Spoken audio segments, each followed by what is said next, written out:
61. Spatial perception. Regulus's perceptual talent was innate.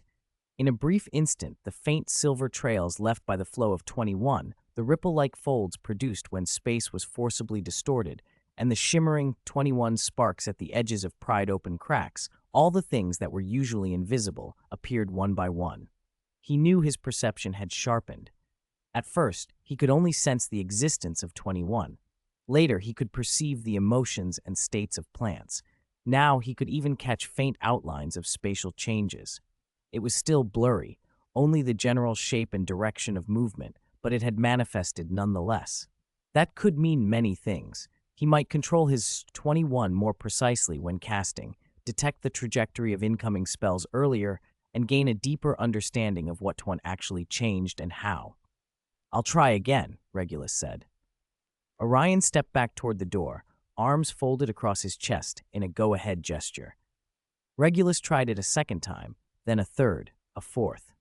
Each apparition felt a little clearer than the last. The resistance when space was pried open, the trails left when 21 tore through, and the awkward squeezing and release his body endured.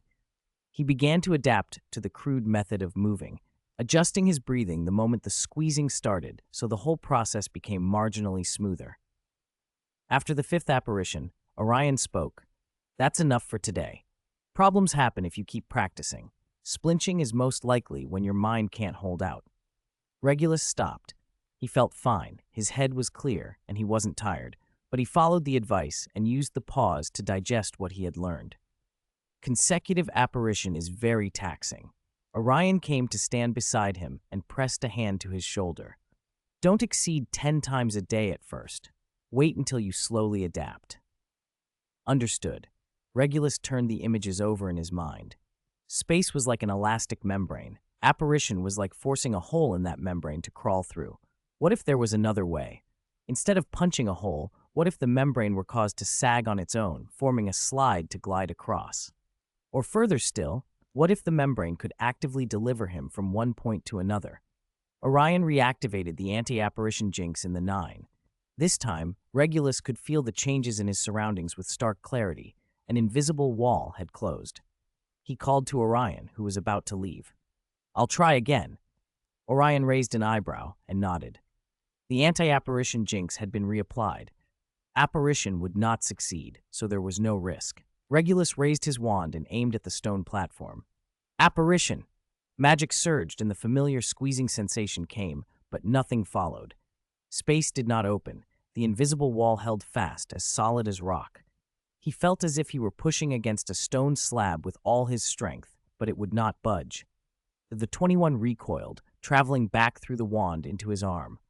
Regulus stumbled half a step and steadied himself. The recoil left his wrist slightly numb.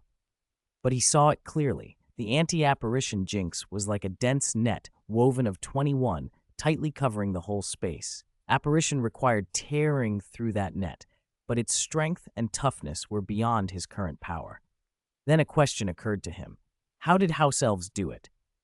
He remembered Christmas Day, when Creature carried him from King's Cross back to Grimmauld Place.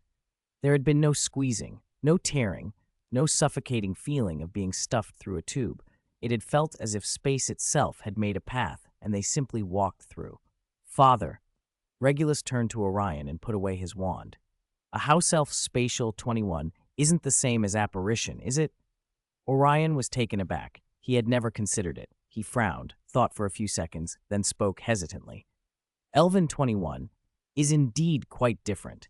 They don't use wands. Much of their 21 seems innate, something they don't need to learn. Apparition is a skill that requires practice for a 19, but for them it's probably as natural as walking.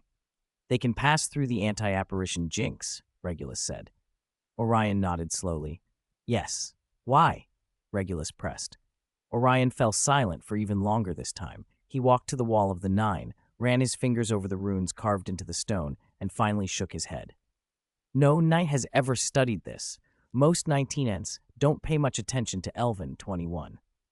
Regulus knew that the most meant nearly all of them. Wizards had long grown used to house elves. They did 21, cleaned, cooked, and looked after children. How convenient. No one asked how they did it. As long as it worked, who cared about the principle? It was an arrogance embedded in their bones. For thousands of years, had stood at the top of the magical food chain, looking down on other races with condescension. Goblins minted coins, centaurs read the stars, giants had brute strength, but 19s had wisdom, civilization, and a formal magical system passed down through generations. House elves, they simply understood Household 21, not worth questioning. But Regulus knew better. Even Dumbledore couldn't apparate directly into the cave where Lord Voldemort hid his Horcrux. One had to take a boat across the 8. Yet Creature could come and go as he pleased. That couldn't be explained away as mere Household 21. Creature, Regulus called softly. The house elf appeared in the corner of the Nime without a sound, still wearing the dirty tea towel and holding a rag, clearly having been cleaning. Young master called Creature? His eyes flicked between Regulus and Orion. His ears twitched uneasily. Take me through space once, Regulus commanded. From here to the Fort Namnather, then back. Creature glanced at Orion for permission. Orion inclined his head. Do as he says. Creature reached out his thin, withered hand, skin wrinkled, dust still under his nails. This time Regulus focused his perception intently. There was absolutely no squeezing, no tearing, not even the obvious magical fluctuation of apparition. He felt the surrounding space ripple faintly, like the surface of water disturbed by a pebble, forming a soft, almost imperceptible distortion around him and Creature. Then they were standing by the 14 fireplace. The fire crackled. The portraits turned their heads in unison, some yawning, some frowning, a few huddled together whispering. Regulus stood motionless, having seen it clearly. Space itself had folded, delivering him from one point to another, like folding a sheet of paper so two distant points touch. No wonder they could pass through the anti-apparition jinx. The magical net guarded against tearing and penetration, but it could not guard against folding. The net remained intact, but the path bypassed it entirely. Go back, Regulus instructed. Creature took him back to the 9. Orion waited, watching. Did you feel it? It's completely different, Regulus said, sorting through the details in his mind. Apparition is forcing your way in. If you can't open the door, you smash a hole through the wall. The elf's way is a detour. The wall stays, but they fold the space so the rote goes around it. A detour? Orion frowned. How does space take a detour? Space can fold, Regulus said, searching for words. It was hard to explain. It's like two cities on a map that are far apart, but if you fold the map, the cities lie next to each other. Orion considered the image, fingers tapping lightly on his wand. After a long while, he still shook his head. I can't imagine it, but since you can feel it, memorize that sensation. Magical perception is your talent. It will be a powerful advantage. Regulus nodded. Wizards lacked an understanding of such abstract notions, he thought, while his mind raced ahead. If he could learn this method of folding space, he didn't need to master it perfectly. House Elf 2-1 might be bound up with their racial nature, and 19 might never replicate it fully. But if he understood the principle, if he could imitate even a small fraction, then Chapter 62, Spatial Warp and Joint Deception. For the next 3 days, Regulus didn't practice apparition anymore. Once you'd mastered something like that, there wasn't much point in repeating it. He spent all his time in his room, his desk buried under a clutter of quills, 2 ink bottles, a roll of parchment, a few galleons and sickles, and the House of Black brooch he usually wore. He picked the brooch up and rested it in his palm. He closed his eyes and let his perception expand. The room's spatial structure unfurled in his mind like an invisible web of countless nodes and threads. Every object occupied a particular node on that web, each with a different density, strength, and vibration. The brooch's node thrummed beneath his hand, compact, stable. He wanted to make the web move. Like Creature did, fold the web, bring 2 nodes together, and pass the bead from one to the other. The theory was simple, the practice was not. On the first day, the brooch didn't so much as twitch. On the second, the air around it shimmered. The edges of the silver flickered faintly, but the brooch stayed firmly in his palm. That afternoon, Regulus changed tack. Folding the whole space was too ambitious. Instead, he concentrated on a tiny patch of space around the brooch and tried to move only that. He focused will and perception and raw magical energy into his hand. No incantations, only will, careful observation, and the feel of power condensing in his palm. He watched the node where the brooch sat and pictured it like a buoy, sliding slowly toward a nearby vacant node, following an invisible slope. The air around the brooch fluctuated wildly. The spatial web rippled in concentric waves invisible to the eye. At the center, the brooch blurred and grew transparent, then vanished. Regulus snapped his eyes open. The brooch was gone from his palm. It wasn't on the desk, not on the carpet, nowhere in the visible room. Time stretched. 3 seconds dragged like hours. Then with a soft pop, the brooch landed on the edge of the desk, about 5 centimeters from its original position. The silver felt warm under his fingertips. He had done it. It had only moved 5 centimeters. He had almost lost it to who knew where, and the spell had eaten an enormous amount of magical energy, but he had succeeded. It was crude and risky, but it was his own rudimentary application based on his understanding of spatial magic. He ran his fingers over the Sirius motif on the brooch and thought about the implications. Mobility was one of the most decisive advantages in wizarding combat. No matter how cruel your spells or how potent your power, if you couldn't hit your opponent, it amounted to nothing. Apparition was prized precisely because it allowed a wizard to appear and disappear at will, strike, then vanish, making defense almost impossible. But apparition had limits. It required preparation, could not be used continuously, had distance constraints, and was nullified by an anti-apparition jinx. If he could master spatial magic instead, he didn't necessarily need to teleport his entire body, though that would be ideal. He could make spells themselves vanish and reappear behind an enemy, send a shield charm to wrap itself around an opponent from afar, turning protection into imprisonment, or, farther still, learn to perceive the internal structure of a foe and cause a spell to detonate inside an organ or the brain. Then, all the usual Protego and Salvio Hexius would be no more than decorations. With no travel time, a strike would be instantaneous, almost a causal hit. He set the brooch down and stood by the window.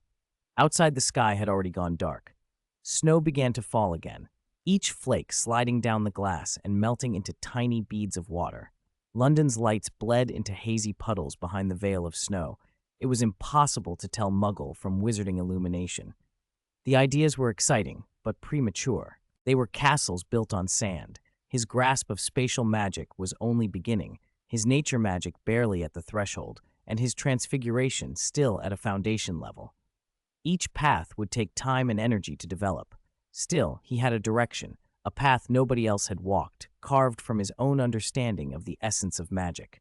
At dinner, Walburga brought up Sirius again. "That unfilial son," she snapped, hacking at her steak with such force the cutlery clicked violently against her plate.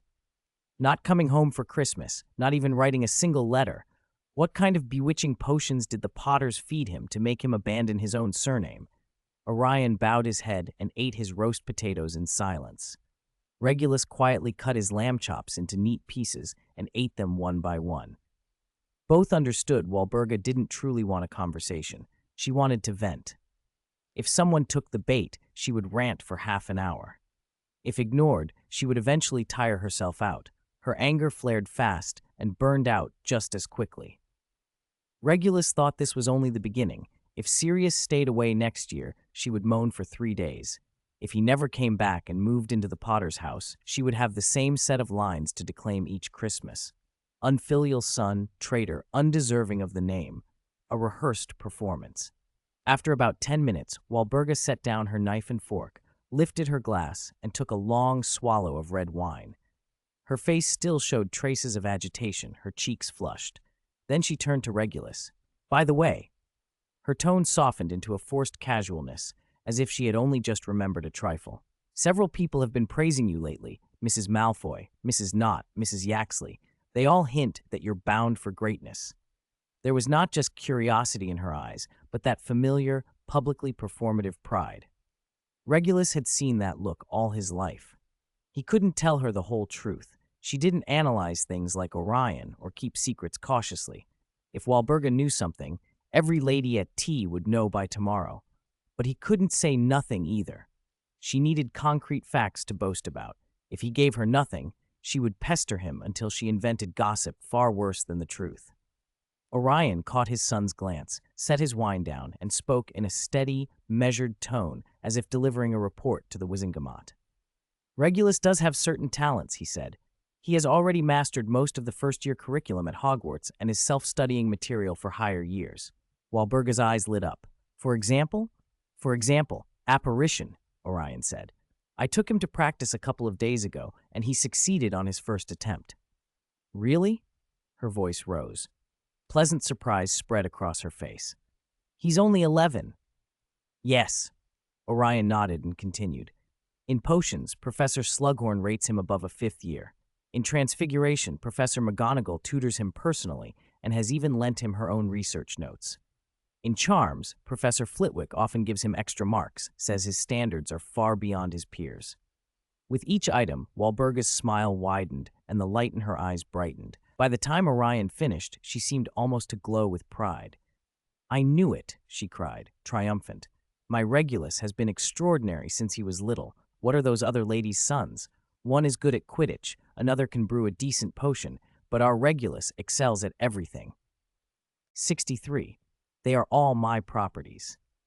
Walburga was at it again, making comparisons, measuring him against every pure-blood heir she knew. In her telling, after all the back and forth, her Regulus still outshone them all. Regulus bowed his head and kept eating the lamb chop on his plate, now a little cool. Orion picked up his knife and fork again, cutting a piece of roasted potato and bringing it to his mouth. Neither of them touched the deeper topics. The research into natural magic, the risky experiments, the progress of star path meditation, the restricted section's knowledge of the dark arts, or the plans for dealing with Lord Voldemort and the Death Eaters. Those were not things Walburga needed to know, nor could she. They were not worlds she should meddle in. What Orion had just said, however, was perfect material for her to parade at teas and dinners for the next 6 months. She would become the envy of every pure-blood matron. More families would seek alliances and marriages with the Blacks, and more resources would tilt their way, optimistic about Regulus's future. Exactly what they needed. Then, what about after graduation? Walburga asked, voice full of longing. How far can he go? The Ministry? The Wizengamot? Or perhaps like Dumbledore? Regulus felt speechless. Dumbledore? Even I haven't let myself hope that far. Orion paused for a few seconds, clearly taken aback by her extravagance. That was hyperbole of the century. If Dumbledore could live another 100 years, who knows? He glanced at Regulus out of the corner of his eye. If Dumbledore could live another century, it wasn't obvious who would be greater. Based on his current development, Orion said, meeting Walburga's eager gaze with a measured tone, after graduation, he will most likely be at an elite Auror's level. That was the most conservative estimate, assuming a worst-case scenario in which Regulus lost all spiritual reserves. Orion thought that if Regulus maintained his current rate of progress, he wouldn't have to wait until graduation. By the end of his 3rd year, he could surpass most active Aurors. By 17, Orion dared not imagine. Perhaps he truly could rival a young Dumbledore or Grindelwald. But those thoughts had to remain between father and son. Tell Walburga that, and she would be dancing a jig at the table, announcing the next day that her son would head the Auror office in his 2nd year. That would thrust Regulus into unnecessary attention, breeding envy and hostility, and worst of all, it might invite Lord Voldemort's direct interest and recruitment. That would be trouble. An elite Auror, Walburga repeated, her smile radiant as if she'd drunk an entire bottle of Felix Felicis. Good, good! The House of Black is finally producing someone truly great. Let's see who'll dare say our family has no successor. She sank back into her daydreams. Regulus entering the Ministry, then rising to Minister, the House of Black restored to the head of the Sacred 28, Number 12, Grimmauld Place filled with visitors, pure-blood houses flocking to curry favor. Regulus listened, nodding occasionally, but his mind had already moved on. Which plant should he experiment with tomorrow for natural magic? He didn't dare touch the mandrake yet, but he could try poison tentacle or devil's snare. Spatial warping ate too much energy. He had to find a way to reduce the magical energy loss, or it wouldn't be usable in real combat. The star path model maze for occlumency was nearly complete, but the defenses still needed testing. And those books in the restricted section on the dark arts, He had to scan a few more. The road ahead was long and full of study. Dinner wasn't nearly enough time to sort it all out. At least he was moving forward, one firm step at a time. Outside the window, snow kept falling, muffling muggle noises and hiding wizarding secrets under a white blanket. Inside number 12, Grimmauld Place, the fire burned bright and shadows danced on the dining room walls as the family sat around the long table, the mother dreaming of glory, the father weighing risks and rewards, the son plotting his own ascent. The House of Black felt warm in its own way. A few days before the holidays ended, over breakfast, Orion set down the Daily Prophet. "Come out with me today," he said, cutting a piece of fried egg and looking at Regulus. "Go see the family properties." Regulus paused with butter on his knife. His heart stirred, but he waited for his father to continue. Orion sipped his coffee. "You're going to take over the House of Black one day. You can't just stay at Hogwarts and Grimmauld Place forever. It's time you saw some things." Regulus nodded, swallowed his bite, and said, "Okay." It wasn't idle. Knowing the Black family properties now meant he'd be familiar with his own holdings later. It was also a chance to see different parts of the wizarding world. After breakfast, Regulus changed into a dark robe, tucked his wand into an inner pocket, and pinned the Black family brooch to his chest. When he came downstairs, Orion was already in the entrance hall, unrolling a parchment filled with tight handwriting. "First, the shops in Diagon Alley," Orion said. "Then the potion workshop in the Scottish Highlands, the alchemy workshop in Wales, the herb garden in Cornwall, the magical creature farm in Ireland, and finally Nocturne Alley." Regulus realized this would cover half the British Isles. "We'll use portkeys for the farther places," Orion added, rolling the parchment away. "You can't apparate to places you've never been." They walked to the center of the hall. Orion extended his left hand. Regulus placed his palm on it. The familiar squeeze, and a few seconds later, they stood in a narrow alley off Diagon Alley, the dark arch of Nocturne Alley behind them. The Black family owned 3 shops in Diagon Alley. The first was a potion shop in the middle stretch called the Silver Moon Apothecary. The storefront was modest but well situated. The window displayed oddly colored potion bottles with neat labels: Skelligro, Pepper Up Potion, Baruffio's Brain Elixir, Draught of Living Death, Elixir of Euphoria, all standard fare. Regulus guessed the family also had a potion shop in Nocturne Alley for goods that couldn't be sold openly in Diagon Alley. A tall, thin man was arranging goods behind the counter. He straightened when he saw Orion. "Mr. Black," he said respectfully, "and young Mr. Black." "Marcus," Orion inclined his head. "I saw this month's turnover. It's up 7% from last month." Marcus smiled. "Yes, the new Sleeping Draught is selling well. Many parents of students have been buying it." Orion walked the shop, checking expiry labels on bottles, asking about suppliers.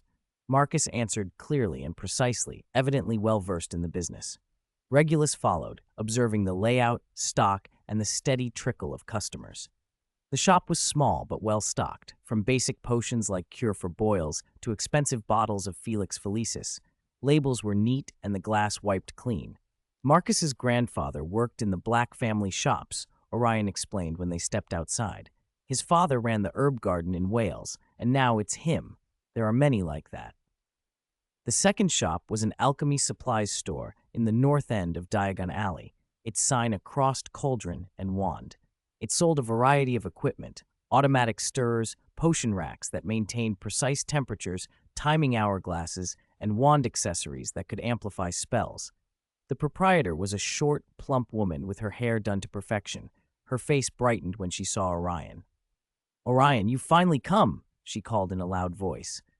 "There's a problem with that batch of automatic stirrers you sent last time. The stirring rods stop after 3 turns. They need reworking." Orion frowned. "Which workshop made them?" "The one in Wales," the proprietress replied, hands on her hips. "I've complained 3 times. They promise it's fixed, but the parts keep coming back the same. You have to take charge. If this continues, the shop's reputation will suffer." Orion pulled a small notebook from his pocket and jotted down a few lines. "I'll go to Wales this afternoon and see for myself." Regulus wandered the shop and picked up a cauldron marked with a temperature scale to examine it more closely. It was cleverly made. Runes engraved on the inner wall read the heat and the corresponding mark on the outer wall showed the current temperature, so you didn't have to guess from experience when brewing potions. If you like it, take one, the woman behind the counter winked at him. Your father won't charge you. Regulus put the cauldron down with a rueful look. The school doesn't allow it. Hogwarts and its rules, the woman said, shaking her head. My grandson goes there too, always writing home to complain. The third shop they visited was a general store selling all manner of household magical items, self-cleaning brooms, boxes that kept food fresh, crystal balls that forecast the weather, and quills that wrote by themselves. It was the largest shop and the busiest, 5 or 6 people queued at the counter. The shopkeeper, a bald wizard named John, was busy serving an elderly witch and only nodded at Orion and Regulus without pausing. Orion didn't interrupt him. He led Regulus through the aisles, checked dates on stock, and glanced at the ledger while John finished with his customers. When the last customer left, Orion stepped forward. John, business is good. Thanks to you, sir, John said, wiping his brow. Christmas just passed. People are buying gifts. This is Regulus, Orion added, stepping aside. My son. John looked him over and smiled. He takes after you, and a bit of Madame Walburga too. Look after us old-timers when you take over the shops one day. Regulus nodded politely. Hello. Outside Diagon Alley, Orion led Regulus into a narrower lane. He pulled 2 old teapot lids from his pocket and handed one to Regulus. Portkey, he said. Hold on tight. It activates in 5 seconds. Regulus gripped the cold, rusty lid. 5 seconds later, a force seized him, as if a hook had yanked at his navel. The world blurred and spun. Nothing like the tight squeeze of apparition, more like being thrown into a washing machine on a turbo spin. When it stopped, they stood on a bleak highland. A cold wind tore across the plateau, rattling their robes. Gray-green hills rolled into the distance. Nearby, a cluster of low stone buildings exhaled thin threads of smoke. The air smelled of earth, rain, and strong medicinal herbs. The Scottish Highlands, the potions workshop, Orion said, pocketing the portkey, and they headed for the stone buildings. The workshop manager was an elderly wizard with graying hair and a face creased like knife cuts. He wore a leather apron stained with potion residue and carried a long-handled stirring rod. When he saw Orion, he nodded gravely. Raw material prices have gone up, he said. Acromantula venom from Africa is 30% more expensive than last year. Mooncalf horn powder from South America is 20% up. Noted, Orion answered curtly. Let's go inside and have a look. Inside, the workshop was far larger than it appeared from outside. Space extension charms opened a cavern of workrooms. Dozens of cauldrons boiled over enchanted flames. Wizards in aprons stood at their pots with stirring rods, adding ingredients now and then. Recipes and warnings plastered the walls. Shelves held hundreds of glass bottles filled with powders and liquids of every hue. The old manager guided them around, explaining what each cauldron was brewing, how far along it was, and the expected shipping dates. Orion listened carefully and asked the occasional question. Regulus trailed behind, watching the wizards handle ingredients, control heat, and adjust formulas with experienced, precise movements. A younger wizard worked a cauldron bubbling with golden froth and a sweet scent. This batch will yield 30 bottles, the manager said. Bottling tomorrow, delivery to Diagon Alley the day after. Keep a close eye on the quality, Orion instructed. Last time a customer complained, the effect wore off after 3 hours. That was the ingredients, the manager frowned. Billywig stings aren't as good as they used to be. I'll find a workaround. They used portkeys twice more that day, visiting a workshop in Wales and a large estate in Cornwall. The Welsh workshop was built inside a cave and as hot as a steam room. Dozens of anvils were set in rows. Goblins and wizards worked side by side. The clang of hammers never ceased. It felt more like a forge than an alchemical lab, less technical finesse, more heavy industry. But the goods made there were aimed at lower-end markets where volume mattered more than sophistication. The Cornwall estate spread across dozens of acres behind a magical barrier and was filled with magical plants. Moonflowers kept their silver petals closed in the daylight. Poisonous tentacles writhed beneath glass domes. Mandrakes were grown in soundproof greenhouses with danger, keep away signs on the doors. The gardener, a short witch with sun-darkened skin and soil beneath her nails, was loosening soil around a mandrake. "Good weather this year. Harvest is 20% more than last," she said. "Only those creatures keep causing trouble. I set traps and caught over a dozen." "Handle them as usual," Orion ordered. "Sell the pelts to Nocturne Alley. Feed the meat to the animals in Ireland." The final stop was a magical creature farm in Ireland. It was the largest place they'd visited so far, stretching as far as the eye could see. Magical fences partitioned different enclosures. A pond teeming with grindylows, a wooded area of bowtruckles, a cave with a few hinkypunks, and a rocky slope where a graphorn wandered. In a tall shed, the faint shimmer of an Occamy's plumes could be seen. The farm manager was a big, ruddy-faced man with a booming voice. "Everything's fine," he declared, thumping his chest. "Only feed prices went up again. Dragon liver is 40% more expensive than last year." "Raise the prices if you must," Orion said casually. "Don't skimp on their care. Animals that aren't well kept won't bring good prices." Regulus stood by a fence watching a bowtruckle peep from a tree hollow and study him. The tiny creature, no larger than a palm, had dark beady eyes and thin fingers. After a moment, it tossed an acorn to Regulus's feet, rustled a giggle, and retreated into its hollow. "It likes you?" The manager laughed. Bowtruckles usually ignore people. After 3 days following Orion, Regulus had seen the Black family's primary industries, though only at a glance. He finally understood where the Black wealth came from.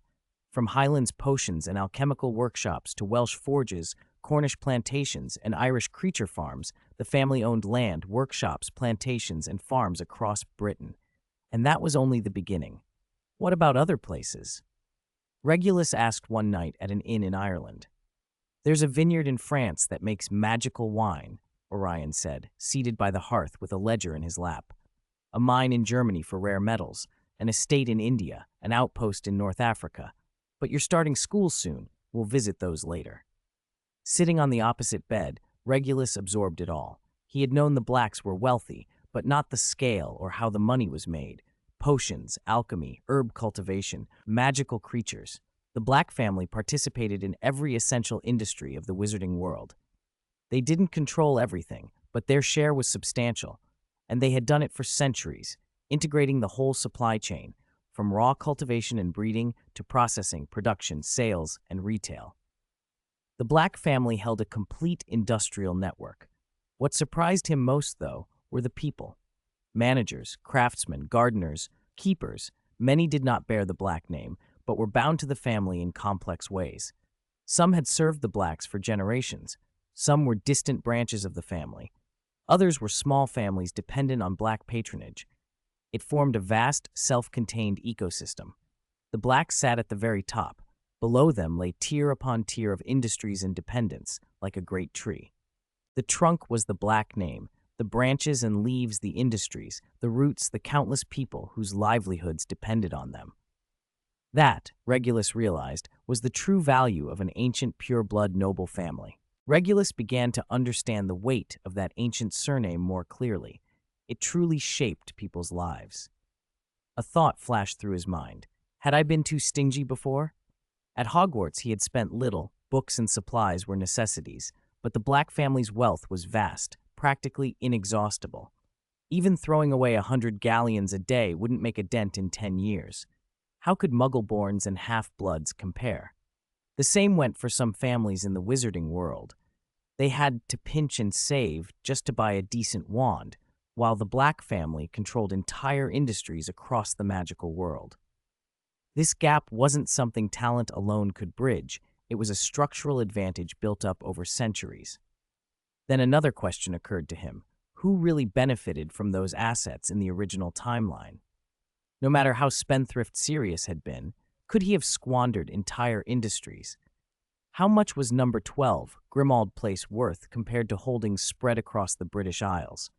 Maybe in the original story, the Black industries had been parceled out to other families after Walburga and Orion died, the Malfoys taking a portion, the Lestranges another, and so on, leaving Sirius with an empty title and no real wealth. None of that mattered now. What mattered was that those industries were still in Black hands. What mattered was that they would be his in the future, and he wouldn't let anyone take them. Even Lord Voldemort, a half-blood who had clawed his way to power, shouldn't think of taking what belonged to him. Regulus narrowed his eyes, fingertips stroking his wand as he replayed the last few days in his head. On the afternoon of the third day, they stood on a cliff along the coast. Beneath their feet rose a black precipice, dozens of meters high. Waves smashed against the rocks, spraying white foam. Where sea met sky, the setting sun was slipping into the water, staining the horizon gold and crimson. A salty, fishy breeze ruffled Regulus's robes. He stood at the cliff's edge and took it all in. In his 11 years, he had spent most of his life inside number 12, Grimmauld Place. Later, he had gone to Hogwarts, but that had only been the castle and its grounds. He hadn't seen the wider world, high mountains, great seas, wild plains. In these 3 days with his father, he had crossed half the British Isles. The bleak, magnificent hills of the Scottish Highlands, mist-shrouded Welsh valleys, sunlit herb gardens in Cornwall, and the pounding coasts of Ireland. The world was so much bigger, the magical world so much richer and more varied than the classrooms and corridors of Hogwarts, the shops of Diagon Alley, the endless banquets and intrigues of wizarding society, and the starry sky above. There were vast landscapes and vibrant lives out there. Regulus inhaled the salty air and felt something loosen inside him. He had always lived like a precisely calculated machine, every step planned, every decision measured, every action weighed for consequence. He wrapped himself in a shell of calm rationality, suppressing emotion for fear it would cloud judgment. But standing here, watching the sun sink and listening to waves strike the rocks, he suddenly felt he didn't have to be so tense. Magic was his path, power his pursuit, but on that path, he could also enjoy the scenery. What was the point of getting stronger if not to live freely, to go where one wanted and see what one wanted? Orion stood beside him in silence. The head of the Black family watched his son's profile, noting how Regulus's gray eyes reflected the sunset.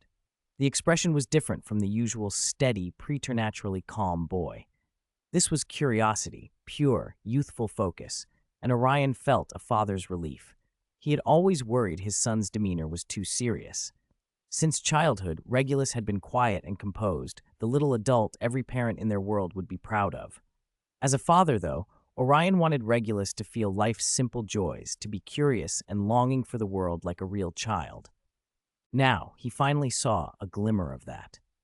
Regulus didn't notice his father's gaze. His attention was entirely on the scene before him. The wind strengthened, tangling his hair. He reached out, letting the breeze slip through his fingers, and then closed his eyes, allowing his magical energy to flow naturally. Something miraculous happened. For the first time, the energy within him felt unrestrained, light, buoyant, joyful. It seemed to respond to his mood. He realized magic wasn't only a force to be calculated and controlled, it was alive. When he performed calculations calmly, his power was precise and stable. When he felt moved, it became active and bright. Perhaps the two were not in opposition. Magic could be rigorous, requiring logic, derivation, and practice, but it could also be vivid and warm, full of possibility. Just as one could compute tides and waves, one could also stand and simply feel the sea's grandeur. The essence of magic, he thought, was a witch or wizard using their will and power to affect the world. The spellcaster is the subject, magical energy the tool, and the world the object. If the spellcaster behaved like a machine, the magic would be cold incantations. If the spellcaster was alive with emotions and yearnings, the magic would change too. He opened his eyes. The sun had sunk halfway, and the sea shimmered with molten gold. A seabird rose from the waves, circling on the updrafts. The rigid idea he'd always held, between cold calculation and heartfelt experience, began to loosen. Maybe he didn't have to choose. He could plan his path with reason and experience it with feeling, calculate his magic, and let his heart feel it. At that moment, his wand was already in his hand. An impulse that had been building for so long, yearning for freedom, desire to see more of the world, the urge to break restraints, surged like a volcano. The feeling of being alive, of the world's beauty, overwhelmed him more than any spell mastery, any victory, any acquisition of knowledge. Magic rose within him, breaking the calm circulation of his star path meditation and rushing like a jubilant stream. Every strand of power carried the same emotion, joy, longing, freedom, desire. Regulus lifted his wand. Orion turned at the movement, his satisfaction turning to uncertainty. This place and moment didn't seem right for practicing spells. Regulus didn't notice his father. He took a deep breath, the sea breeze filling his lungs, the sunset's gold filling his eyes, the sound of the surf filling his ears, and let the surge of feeling reach its peak. Then, face to the wind and bathed in sunset, he spoke the charm. Expecto Patronum. Silver-white light erupted from the tip of his wand, pouring out like water released from a dam, instantly lighting the cliff's edge and wrapping Regulus in warmth. The light was intense but not blinding, warm as a winter hearth, pure as high snow. The silver-white glow began to condense. A true longing, a starry kite. A true longing, a starry kite. The silvery white light contracted into a blurred mass, then slowly elongated, unfolded, and took shape. Wings extended from either side of the light. Each feather was forged from silver radiance, its edges sparkling like points of starlight. The body resolved into a streamlined form full of latent power. Its head rose, its beak was sharp, and two brighter pinpricks of silver marked its eyes. Finally, the tail feathers spread out like a trailing comet. A silvery white bird hovered before Regulus, somewhere between the size of a hawk and a kite. Its wings were made of countless tiny fragments of light that twinkled like stars with every subtle flap. The tips of its feathers were pure silver white, refracting a faint rainbow halo in the dying glow of the setting sun. Its eyes were a brilliant silver gray, almost the same color as Regulus's own, sharp, deep, and alert. It floated without the need to flap, as if it had been freed from gravity. Fine stardust drifted from the edges of its wings. Where the dust settled, shadows in a small radius softened, as if the darkness itself were being chased away. Regulus stared, a strange, intimate feeling rising in him, as if the creature were a mirror. A thought came to him. This was neither something he had manufactured, nor merely the product of incantations and power. It had grown out of his heart. It was the outward form of his deepest desire, a projection of a part of his soul. A Patronus echoes the truest longings of the heart. What did he truly desire? He wanted genuine freedom, not anarchic indulgence, but the freedom to choose his own path, unbound by others' constraints. He hungered for the boundless starry sky, to break physical limits and explore places deemed unreachable. He wanted power, the power to protect what he cared for, to accomplish what he intended, to become who he wished to be. All those wants condensed into this silver bird. In its wings was the determination to break through every barrier, in its hovering, unfettered liberty, in the starlight of its eyes, a yearning for the wide world. It was Regulus, no, the purest, most essential part of Regulus's heart. He had never seen such a Patronus in any book, yet he felt it was perfectly attuned to him. Orion stood a few paces away, frozen. He stared at the silver bird with wide eyes and parted lips. The 23 in his hand nearly slipped to the ground. The normally composed head of the House of Black looked stunned and incredulous. It took him several seconds to find his voice. It trembled slightly. A starling. Regulus turned to him. What? A starling, Orion repeated, still fixed on the creature. A legendary magical being. I thought they were long extinct, or perhaps only a myth. He stepped forward 2 careful paces, wanting a closer look, yet afraid to alarm the bird. The starling turned its head and glanced at Orion with its silver-gray eyes. The look was calm, neither hostile nor familiar. There are only scattered notes, Orion said, his voice steadying though he spoke faster than usual. Starlings are said to appear only where 22 is pure. They feed on starlight and can pierce space. They don't need to flap to fly. Instead, they let space itself carry them. Their feathers can dispel the dark arts, and their eyes see through illusions. Each fact he spoke deepened the sense of recognition in Regulus. Feeding on starlight, he practiced star path meditation, drawing on the stars and longing for them. Piercing space, he studied space magic, probing folding and warping. Flying without flapping, he sought to understand, follow, and apply the laws themselves. Dispelling the dark arts, he believed power had no inherent morality. It was how and why it was used that mattered. Seeing through illusions, he had always looked beneath the surface to the essence, refusing to be deceived by false glory or intimidation. The creature was, in effect, an animal embodiment of him, a magical manifestation of his inner self. An impulse flared in Regulus. He wanted to test it. A thought rose. Go over there and look. The starling seemed to read him. Its form flickered and it vanished from where it hovered. The spatial ripple was so faint and natural, Regulus could barely sense it. In the next instant, it reappeared over the sea 100 meters away, hovering with the sinking sun at its back, its silver silhouette sharp against the gold. Then it vanished again, reappearing on the far edge of the cliff, perched on a jut of rock and gazing down at waves smashing into stone. Regulus's heart stirred anew. Come back. At once the starling was beside him again, as if it had never left. It lifted its head and met Regulus's gaze. In those eyes was a depth that felt almost wise, as though it truly understood him and shared his thoughts. Orion's breathing quickened. He tried to keep his composure, but his fingers trembled and his cheeks flushed with excitement. The head of House Black, unshaken even before the Wizengamot, looked like a child seeing 22 for the first time. Dumbledore, he murmured. Dumbledore's Patronus is a phoenix. Regulus watched his father as Orion went on, voice full of pent-up wonder. The phoenix is a legendary creature, reborn from ashes, whose tears heal and whose song inspires courage. Everyone said Dumbledore's phoenix foretold his greatness as a 21. He looked at Regulus with an intensity the boy had never seen. The starling, in legend, it stands alongside the phoenix, maybe rarer. At least people have witnessed phoenixes. The starling appears only in the most ancient accounts. Regulus, you. Orion's excitement left some sentences unfinished, but the meaning was clear. He believed Regulus might likewise become great, a name that would be written into the history of magic. He even let his mind wander. When Regulus rose to prominence, should the black crest be changed? The twin stars and the Sirius wolf had history, but a starling as a sigil would feel more singular, more fitting to Regulus's nature. It was premature thinking, but the image thrilled him. Regulus listened, thoughtful. A starling's ability to pierce space suggested a natural affinity for space magic, perhaps even an edge beyond a phoenix.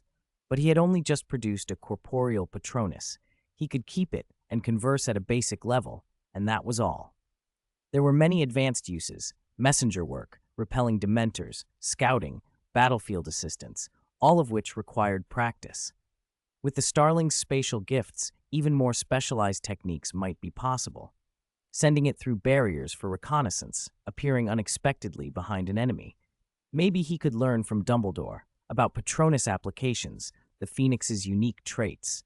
But he was not Harry Potter. He did not have universal goodwill to simply show up and demand help.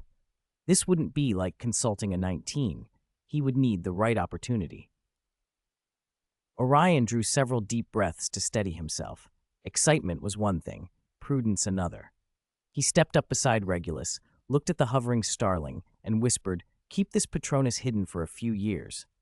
Regulus met his father's eyes, already understanding why. "The Patronus charm is an advanced and positive form of 12, Orion said quietly. "If you display it now, it will clash with the image Lord Voldemort cultivates. They won't say so outright, but they'll notice. A black who excels at the Patronus charm isn't one of them." Regulus nodded. All beautiful things were at odds with Lord Voldemort. The Death Eaters preached domination, fear, and raw power. The Patronus represented protection, hope, and positive feeling. The two philosophies were incompatible. He would still have to operate within Voldemort's sphere for the time being. He could not reveal that incompatibility too soon. Regulus suddenly thought of Snape. Snape's Patronus must have been kept hidden. Otherwise, it wouldn't have been used to guide Harry Potter to Gryffindor's sword and to destroy Voldemort's Horcruxes. If Snape's Patronus had been exposed too soon, and if one of the Death Eaters had been captured and questioned, Snape would have been finished. Orion changed the subject and continued. "Of course, if you absolutely must use it, then use it. You don't put yourself in danger just to hide your abilities," he said, "but when you do use it, it's best to conceal those supernatural features." He pointed at the starry sky kite. "Make it look like an ordinary hawk. Its silhouette is very similar. Just pull the wings in a bit, hide the starlight, and darken the eye color. An eagle would work too. It symbolizes wisdom and power. It suits you. Most people won't notice the difference." Regulus tested the idea in his head and found it feasible. Although the form of a Patronus was fixed, some details could be altered, and the intensity of the light could be adjusted. Turning the starry sky kite into a silvery white eagle was entirely possible. "I understand," he said with a serious nod. Orion relaxed. He trusted his son's judgment. Regulus focused on the silver bird again. Another thought flashed through him. He might never be an animagus. An animagus's animal form is often identical or similar to a wizard's Patronus. His Patronus was a starry sky kite, a legendary magical creature, so it would be impossible to transform into. That meant when he tried to become an animagus later, he would either fail or turn into something different. But on reflection, that didn't feel like a real loss. Being an animagus was useful, but not essential. A Patronus could substitute for many of the same functions, and it was a condensate of pure positive energy, not subject to animal instincts the way an animagus might be. Becoming an animagus took a long time, was uncertain, and depended on luck. One mistake and the whole process had to be restarted. Besides, why obsess over turning into an animal when human transfiguration existed? He could do without being an animagus.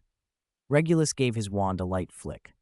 The starry sky kite dissolved into silver motes of light and vanished, leaving a warmth in the air like starlight.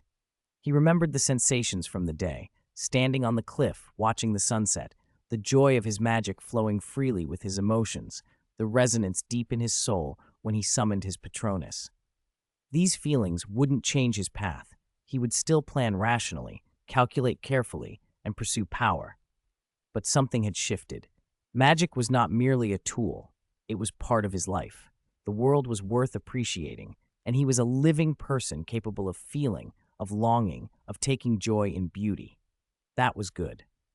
They used a portkey to return to number 12, Grimmauld Place. The old teapot lid spun them through colors and sound and deposited them in the entrance hall of the Black ancestral home, where Creature was waiting with hot towels and tea. "Welcome back, Master, little Master." Orion took a towel and wiped his face. "Tomorrow's the last day," he said to Regulus.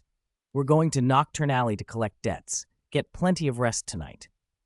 Regulus nodded and went upstairs to his room. He stood at the window and looked over the night view of London. Compared with the grandeur of the Irish coast, this was ordinary. Streets, houses, streetlights, the occasional passing car. Today had been like a first splash of color in an otherwise black and white world. Even a small stroke like that was enough to show him the world was vast and beautiful and worth seeing. He had the time and determination to climb high enough to see more of it. On the last day of the Christmas holidays, with only a faint echo of festive cheer remaining, Orion led Regulus to the entrance of Nocturne Alley. Unlike the tidy brick wall that marked Diagon Alley, Nocturne's entrance was squeezed between two slanted buildings. The walls were stained a deep brown, the air heavy with the smell of rot and pungent potions. As they stepped into the alley, the light dimmed. The walls were damp and somehow sticky, even without touching them. A few old oil lamps hung overhead. Their flames flickered a sickly green behind grimy glass, throwing long, distorted shadows. The ground was uneven, pockmarked with puddles whose surfaces shone with rainbow oil films. After 20 steps, the passage opened, and Nocturne Alley unfolded before them. It was a wholly different world from Diagon Alley, like stepping from civilization into chaos. Buildings leaned together, their facades black with moss. Most windows were boarded. The few that had glass were draped with heavy black curtains so nothing could be seen inside. The alley was narrow, barely wide enough for 2 carts, and cluttered with broken crates, scattered sacks, rusted iron drums, and the bleached skeletons of animals that couldn't be identified.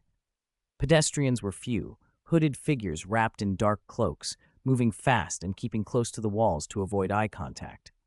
Regulus's senses became sharply tuned in this place. He could feel the magical fluctuations from the surrounding shops and passersby. Murky, chaotic currents carrying fragments of negative emotions. Descriptions of dark arts dealings and illegal trade had always seemed tame to him. Only standing here did he understand the reality. Every brick, every inch of air, every shadow was soaked in an atmosphere of rot and moral decay. The only law here was power. The strong ruled, the weak were swallowed. A body could be dragged away and harvested without a question. No one would ask, and no one would care. It was like a rabbit eaten by a fox in the forest. Simple natural law. What struck him as absurd was that all of this was illegal under British magical law. Everyone knew Nocturne Alley existed, the Ministry knew, the Wesengamat knew. Even Muggle families with young wizards had heard their children whisper about the terrible place next to Diagon Alley. And yet Nocturne Alley had persisted for centuries. The Ministry of Magic and the Wizarding World's leadership seemed to tolerate it by tacit consent. They proclaimed law and order, yet allowed such a vast, lawless area to sit adjacent to the largest commercial district. The statutes were explicit, but enforcement was another matter. Regulus understood why. Nocturne Alley existed because it was useful.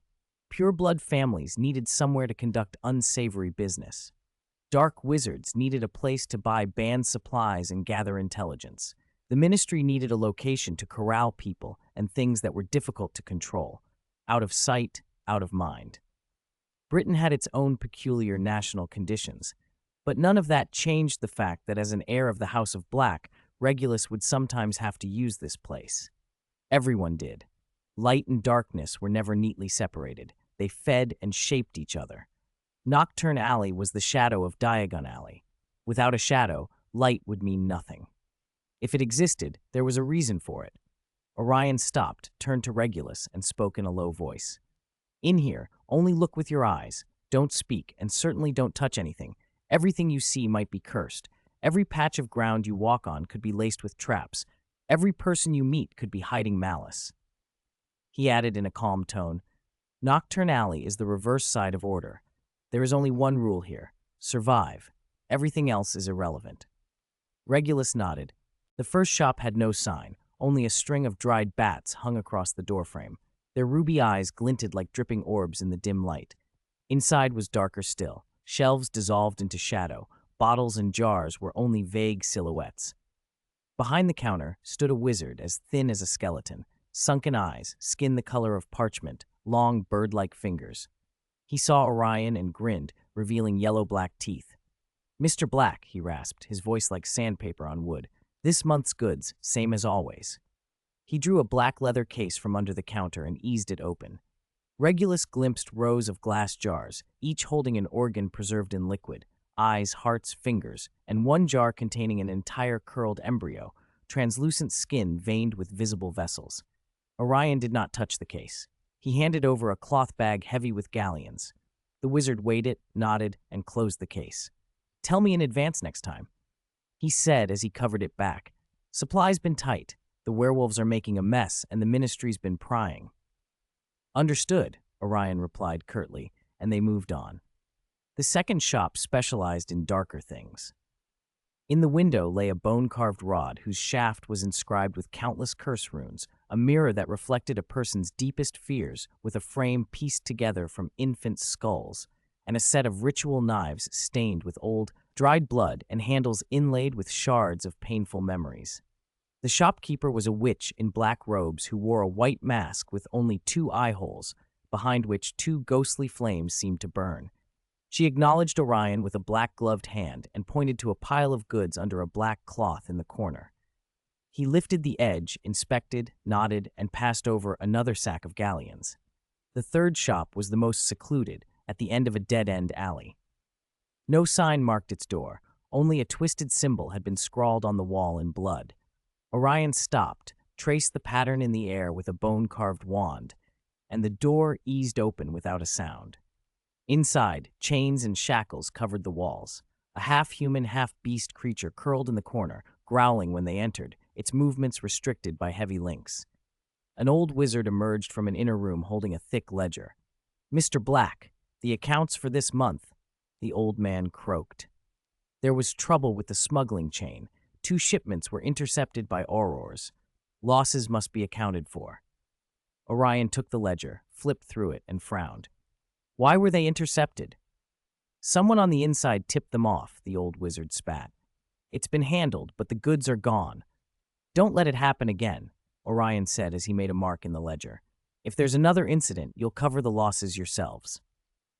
As they left the shop, Regulus felt the creature's eyes on him, hatred, pain, and something like a desperate plea. He met its gaze only briefly, then followed his father without change in expression. They moved from shop to shop. Regulus saw things he had only ever read about in forbidden tomes. Devices that could extract a soul, candles rendered from infant fat, the still twitching hides of living magical creatures, jars that stored other people's painful memories, and experimental records that violated every ethic taught at Hogwarts. The managers of the Black family's businesses here were no respectable merchants. The first wizard radiated death, his finger joints corroded by embalming fluids. The white-masked witch's magic was chaotic and warped, as though several types of dark arts had been jammed together. The old man's eyes were cloudy yellow with slit pupils, always appraising, like someone weighing merchandise. Regulus understood why his father had brought him to Nocturne Alley. Orion wanted him to see the real magical world beyond polite banquets and Quidditch, the bleeding, brutal parts that lurked behind the light. Smuggling networks, dark wizards, werewolves, illegal experiments, human trafficking, organ trading. These things lived outside mainstream conversation, but they existed. Light and shadow intertwined, legality shifted with influence.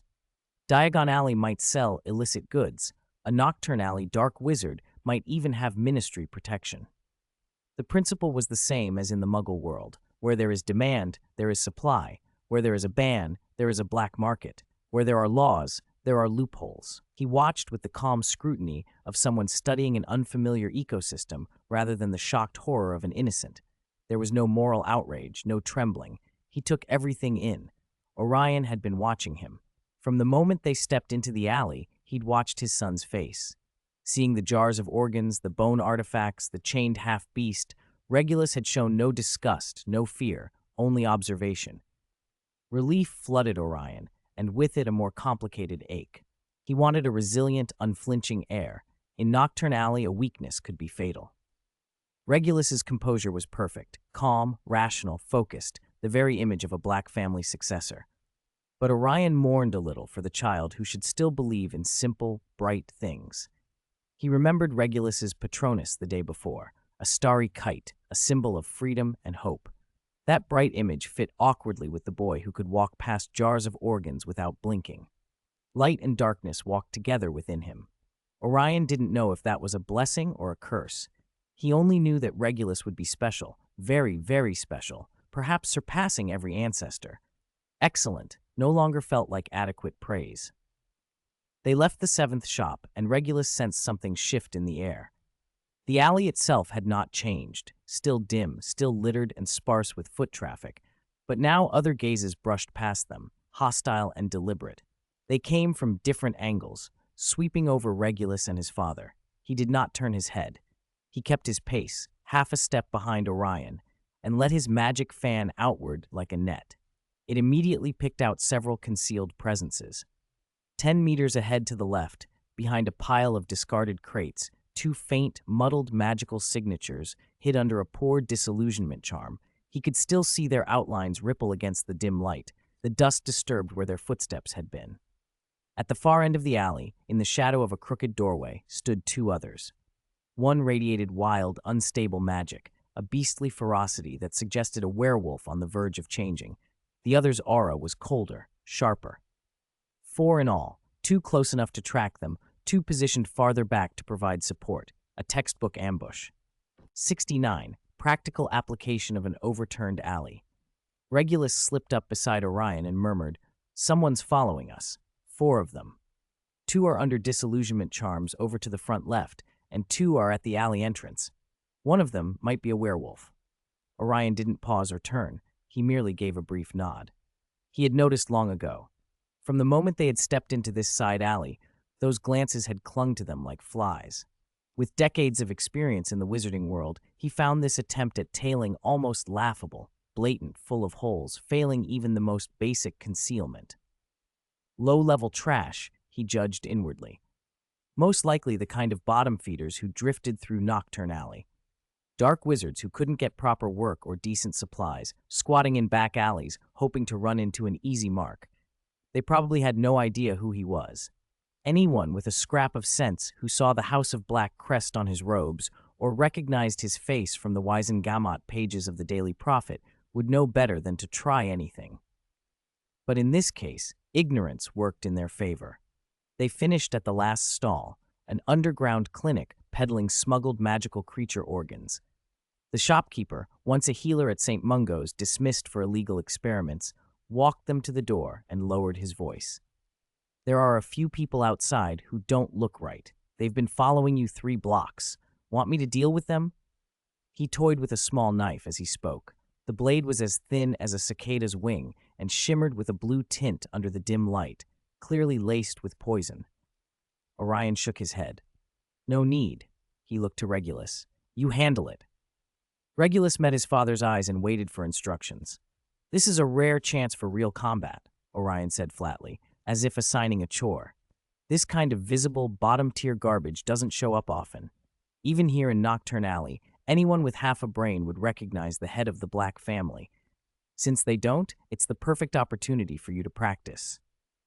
Watch your footing and don't make a scene, he added. Aurors patrol here sometimes. It's a nuisance if they turn up. Regulus nodded. He had wanted this for a long time. Sparring with Orion felt constrained, less because he feared hurting his father and more because some techniques were inappropriate for a father-son duel. The dark arts they had studied in the restricted section, the cruel and controlling spells, or brutal transfiguration that toyed with the essence of matter, useful against alley scum, useless at home. This was the moment to try them properly. When they stepped out, the 4 tailing them visibly stiffened. The 2 under disillusionment charms shrank further into the corner shadows. The werewolf at the far end of the alley gave a low whimper. The cold-faced man at the entrance tightened his grip on his wand. Regulus scanned their surroundings. The side alley was remote even by Nocturne standards. Buildings boarded up, dark moss slithering up the bricks, the cobbles pitted and slick with foul sewage. No other pedestrians, only a few rats scratching through refuse. A perfect battlefield. He walked 10 paces from the shop and stopped at the alley's center. Facing the corner piled with discarded crates, he called out calmly, "Come out. Your disillusionment charms are laughably poor. Don't bother hiding." The 2 figures in the corner froze, then 2 seconds later, the charms dropped. 2 men stepped out of the shadows in tattered robes, black cloths covering their faces so only their eyes showed. Both had wands already in hand, tips leveled at Regulus. "Kid, you're sensible," the tall one rasped. "Hand over your money and valuables and get lost." "And your old man's too," the short, squat one added. "Everything." Regulus wasted no words. He raised his wand and struck. He sent a confringo toward the puddle at their feet. The magic was silent and invisible, but powerful. The sewage exploded in an instant. Filthy water and gravel sprayed the 2 men, who raised their hands to shield themselves. Regulus moved half a step left, barely shifting his weight, and his wand traced 3 swift arcs. 3 spells fired almost simultaneously, each with a different aim. The first condensed into a binding curse, a semi-transparent rope studded with barbs. The more its victim struggled, the deeper it sunk, and it fed on the target's blood. It lunged for the tall man. The second became a severing charm, forming a blade as thin as paper, whose edge vibrated at a high frequency, giving off a faint shriek. A severing charm didn't just cut flesh, it disrupted the flow of magic through a wound, making it hard to heal. That blade spun toward the stout man's hand holding his wand. The third swept toward the wall behind them.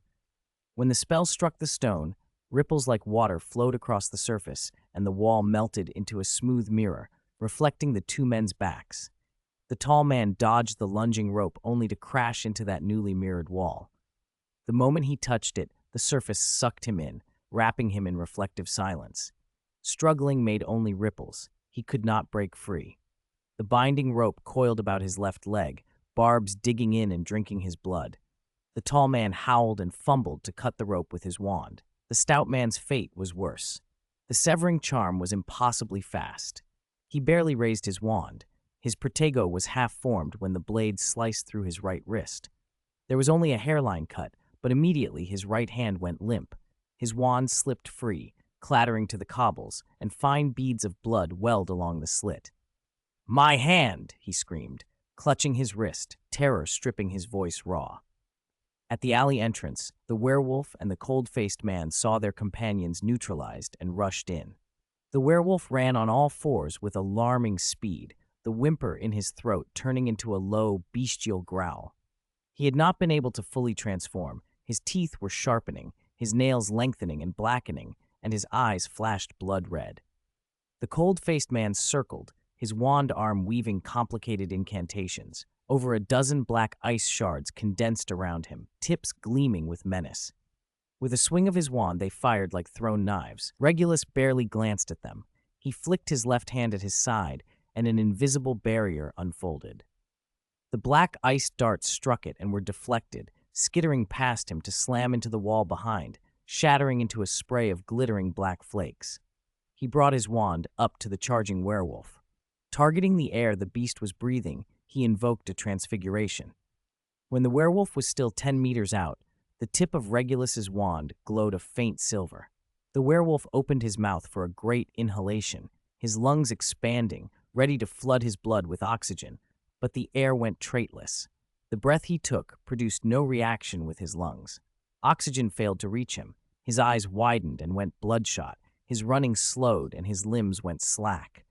A werewolf's resistance to magic was greater than an ordinary man's. He still had beastly endurance, and relying on instinct, he lunged on, his right claws extended to rake at Regulus's throat.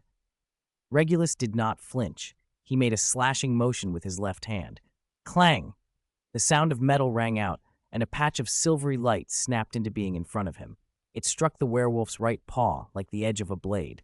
Of the 5 jet-black claws, the longest shattered from the root. The others cracked and splintered.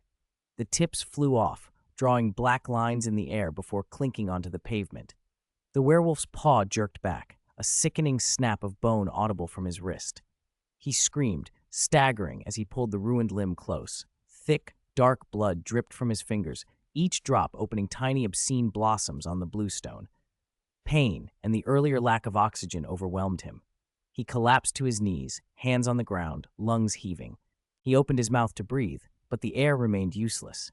The exertion had burned through whatever oxygen he still had. His body twitched uncontrollably, his face flushing from red to blue to purple, eyes bulging. A deathly rattle came from his throat. Regulus watched the scene in silence. He tapped his 21 once more. The 7th time suddenly found he could breathe. He inhaled greedily, air rushing into his lungs, oxygen flooding his bloodstream, and the lightheadedness began to ebb. He lay on the ground, breathing like a man pulled from the water, each inhalation as deep as he could force it, each exhalation trembling with the relief of survival. He didn't notice that the air he took in, after exchanging gases and expelling carbon dioxide, left behind something in his alveoli that was changing.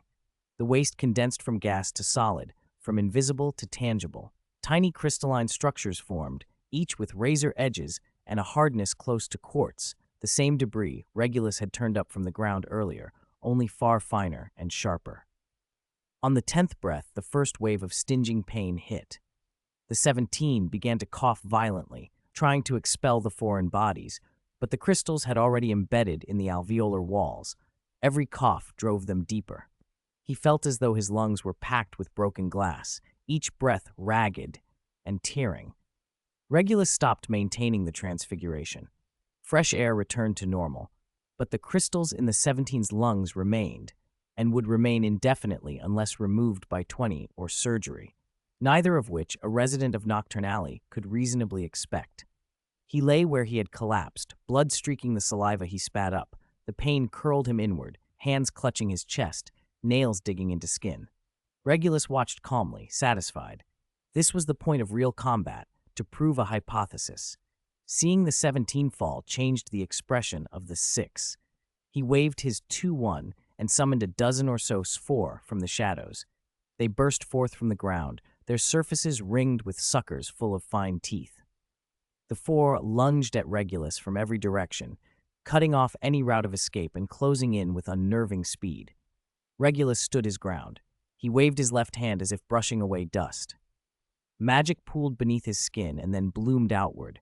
A silvery white light shone through him, forming a soft but absolutely solid barrier. The tentacles struck the light and sizzled, the portions that touched the barrier disintegrating, solid matter returning to phantom and then dissolving entirely. In 2 seconds, the dozen or so tentacles had vanished, leaving no trace. For the first time, horror showed in the six eyes. He tried to withdraw, but found his legs rooted to the spot, unable to move. "This is impossible," he began, but Regulus didn't wait for him to finish. With a soft crack of space, Regulus apparated right in front of him, put away his 21, and extended his right index finger. A point of piercing crimson light condensed at the fingertip, startlingly vivid in the dim alley. Crucio, Regulus would not use his wand to cast it, not on a living person. He tapped his finger to the sixth's brow. The crimson light injected from his fingertip bored through skin, past skull, straight into the brain. The sixth seized. His eyes bulged, pupils shrank to pinpoints, the whites of his eyes reddened with veins. Muscles convulsed, mouth twisted, one eyelid fluttered wildly. Under the skin, little wave-like writhed movements showed as if innumerable insects crawled between flesh and bone. He tried to scream, but his vocal cords were locked. No sound came, just a rattle deep in his throat. Saliva dribbled from his mouth, darkening the front of his robes. Regulus held the touch for 3 seconds. In that time, the full force of the Cruciatus slammed through the sixth's body, nerves screaming, bones as if crushed, cells burning. Then Regulus withdrew his finger, and the crimson light faded. The sixth collapsed, limbs twitching in spasms, fingers curled like claws. Tears and snot mixed with saliva on his face. His stare went empty, pupils dilated, consciousness shattered. Regulus looked at his fingertip. No mark, nothing, just smooth skin and a neatly trimmed nail. The crimson had been only the curse's visible manifestation. It had worked perfectly. Crucio was an unforgivable curse, but not difficult to cast. If Harry Potter could wield it by his 5th year, then Regulus's ability was unsurprising. Regulus scanned the scene. 4 opponents, all neutralized. From the first step out into the alley until then, less than 2 minutes had passed. Orion had watched from the shop entrance, hands clasped behind his back. From the moment Regulus stepped out alone, he had seen everything. He did not relax. He watched the 4 fallen figures closely, especially the 6 struck by Crucio. The Cruciatus could be survived by some, and some trained combatants could even counterattack while under its effects. In a place like Nocturne Alley, complacency killed. Regulus stood among the bodies.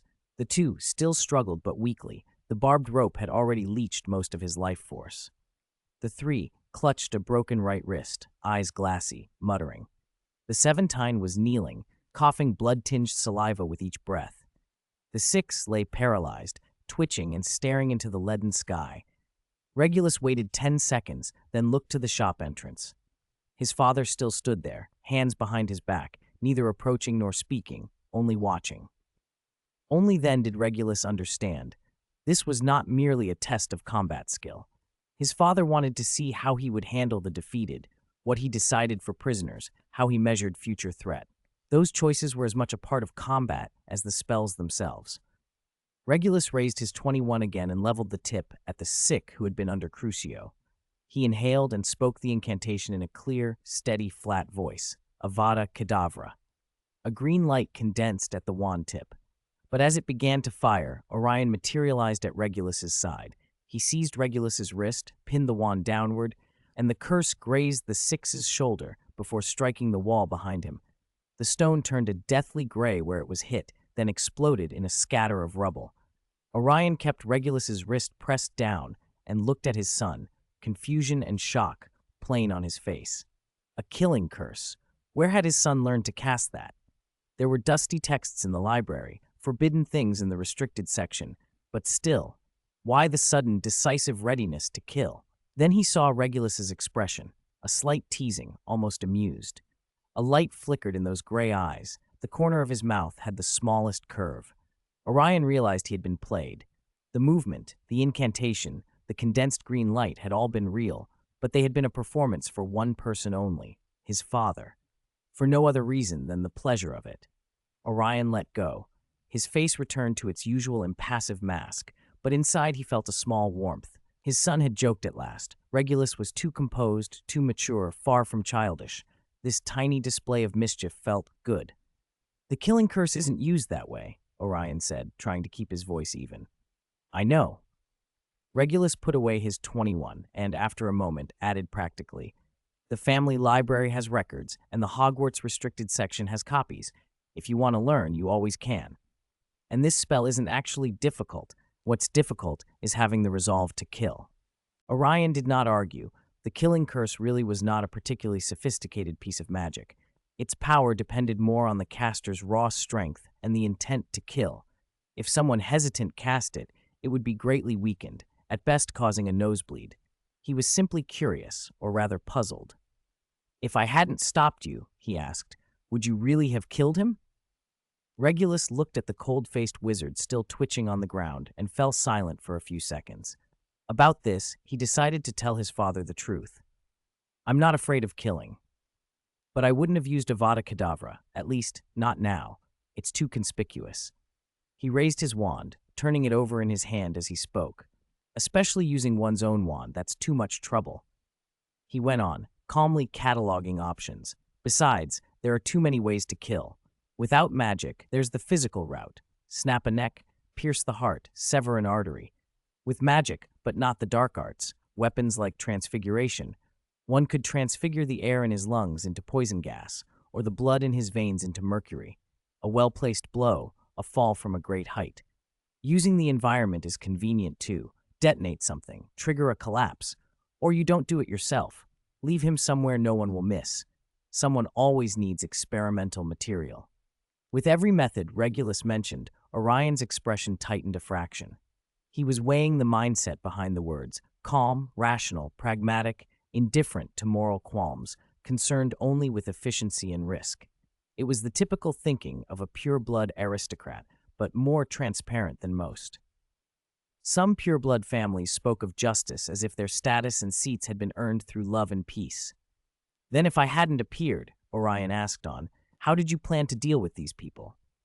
Regulus turned his head to look at his father and answered with a question. "Does our family have any dealings that require human bodies?" Orion studied him and only spoke after a long moment. "Yes. There are 3 clinics and 2 alchemy labs in Nocturne Alley that need materials from time to time. Mainly dark wizards, werewolves, and vampires, types the law doesn't protect." Seeing no change on Regulus's face, Orion added, "Occasionally, muggles as well." Regulus nodded and said no more, but his meaning was already clear. Orion didn't press. He wasn't surprised by his son's attitude. He himself was not squeamish about taking a life. As head of the House of Black and a man who had operated at the top of wizarding society for decades, his hands were hardly clean. Of the businesses in Nocturne Alley, some were permitted by him, some directly controlled, and some established at his insistence. He simply didn't want Regulus to commit murder himself so early, not out of moral qualms, but for psychological reasons. The first killing leaves a mark. It carves something into the soul. Orion had hoped Regulus would grow a little more, strengthen himself, and only cross that threshold when his heart was firmer. But it seemed Regulus might already have crossed it. That crossing didn't necessarily mean he'd actually killed before. It could be a matter of perception. Perhaps in Regulus's mind, killing wasn't sacred or taboo, but just an option, a tool, like a knife for cutting vegetables or fire for boiling water. Natural, ordinary, stripped of excessive meaning. Orion didn't know whether to judge that good or bad. Still, since Regulus could produce a Patronus, there were fewer worries than there might have been. Orion glanced once more at the 4 unconscious figures on the ground and waved his wand. 4 precise stupefy strikes hit their foreheads. They lost consciousness completely. He flicked his wand again, and the 4 bodies rose, floating obediently behind them. "Let's go," he said. "It's time to go home." They walked out of the alley back onto Nocturne Alley's main thoroughfare. Pedestrians were few. Everyone hurried along with heads down. No one paid the faintest attention to the 4 floating bodies trailing the black crest. A passerby or two glanced, but at the sight of Orion's emblem, they looked away immediately, pretending not to have seen anything. That was Nocturne Alley's rule. Mind your own business if you want to live long. After depositing the 4 blunted bodies in a shop and reaching the dark passage at the alley's exit, Orion stopped and told Regulus, "Don't tell your mother about what happened today." Regulus cast a curious look at him and after a beat nodded. "Of course." "We come to Nocturne Alley a few times each year," Orion added after a moment. In the future, come with me more often. Watch and learn. But don't act rashly. Some things are enough to know. There's no need to do them yourself."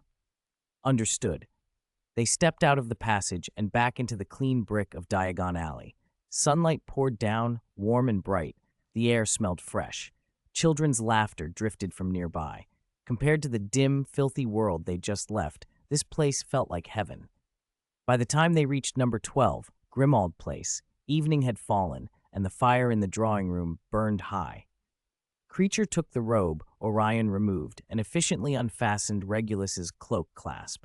Dinner was served in the dining room beneath the crystal chandelier. Golden roasted lamb chops, escargot in cream sauce, a mountain of mashed potatoes, and the dessert Regulus liked. Candlelight danced across the silver, and while Berga sat at the head of the table, her eyes fixed on her son. She watched him cut his lamb, watched him sip his soup, watched him eat the pasties. Pride and worry warred in her face.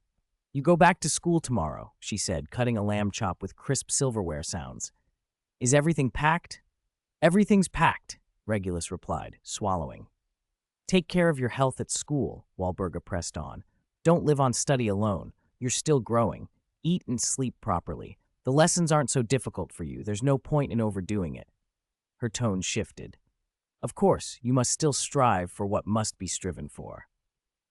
A member of the House of Black cannot fall behind. If anyone is foolish enough to cross you, teach them a lesson. Let them see what our family can do." Regulus listened, nodding occasionally. He had long been used to his mother's contradictory admonitions: be careful of your health, but also never slacken in the family's honor. After dinner, Orion returned to his study to attend to papers, and Regulus followed. He knocked once at the study door. Orion, standing by the window and looking out at the street, turned at the sound and motioned to the chair opposite his desk. "Sit." Regulus sat and gathered his thoughts. "Father," he said plainly, "I wanted to share some thoughts about the Malfoys." Orion walked back behind the desk and sat, hands folded on the table, waiting. "How is Abraxas Malfoy's health?" Regulus asked. "I saw him at a gathering not long ago. He seemed in good spirits."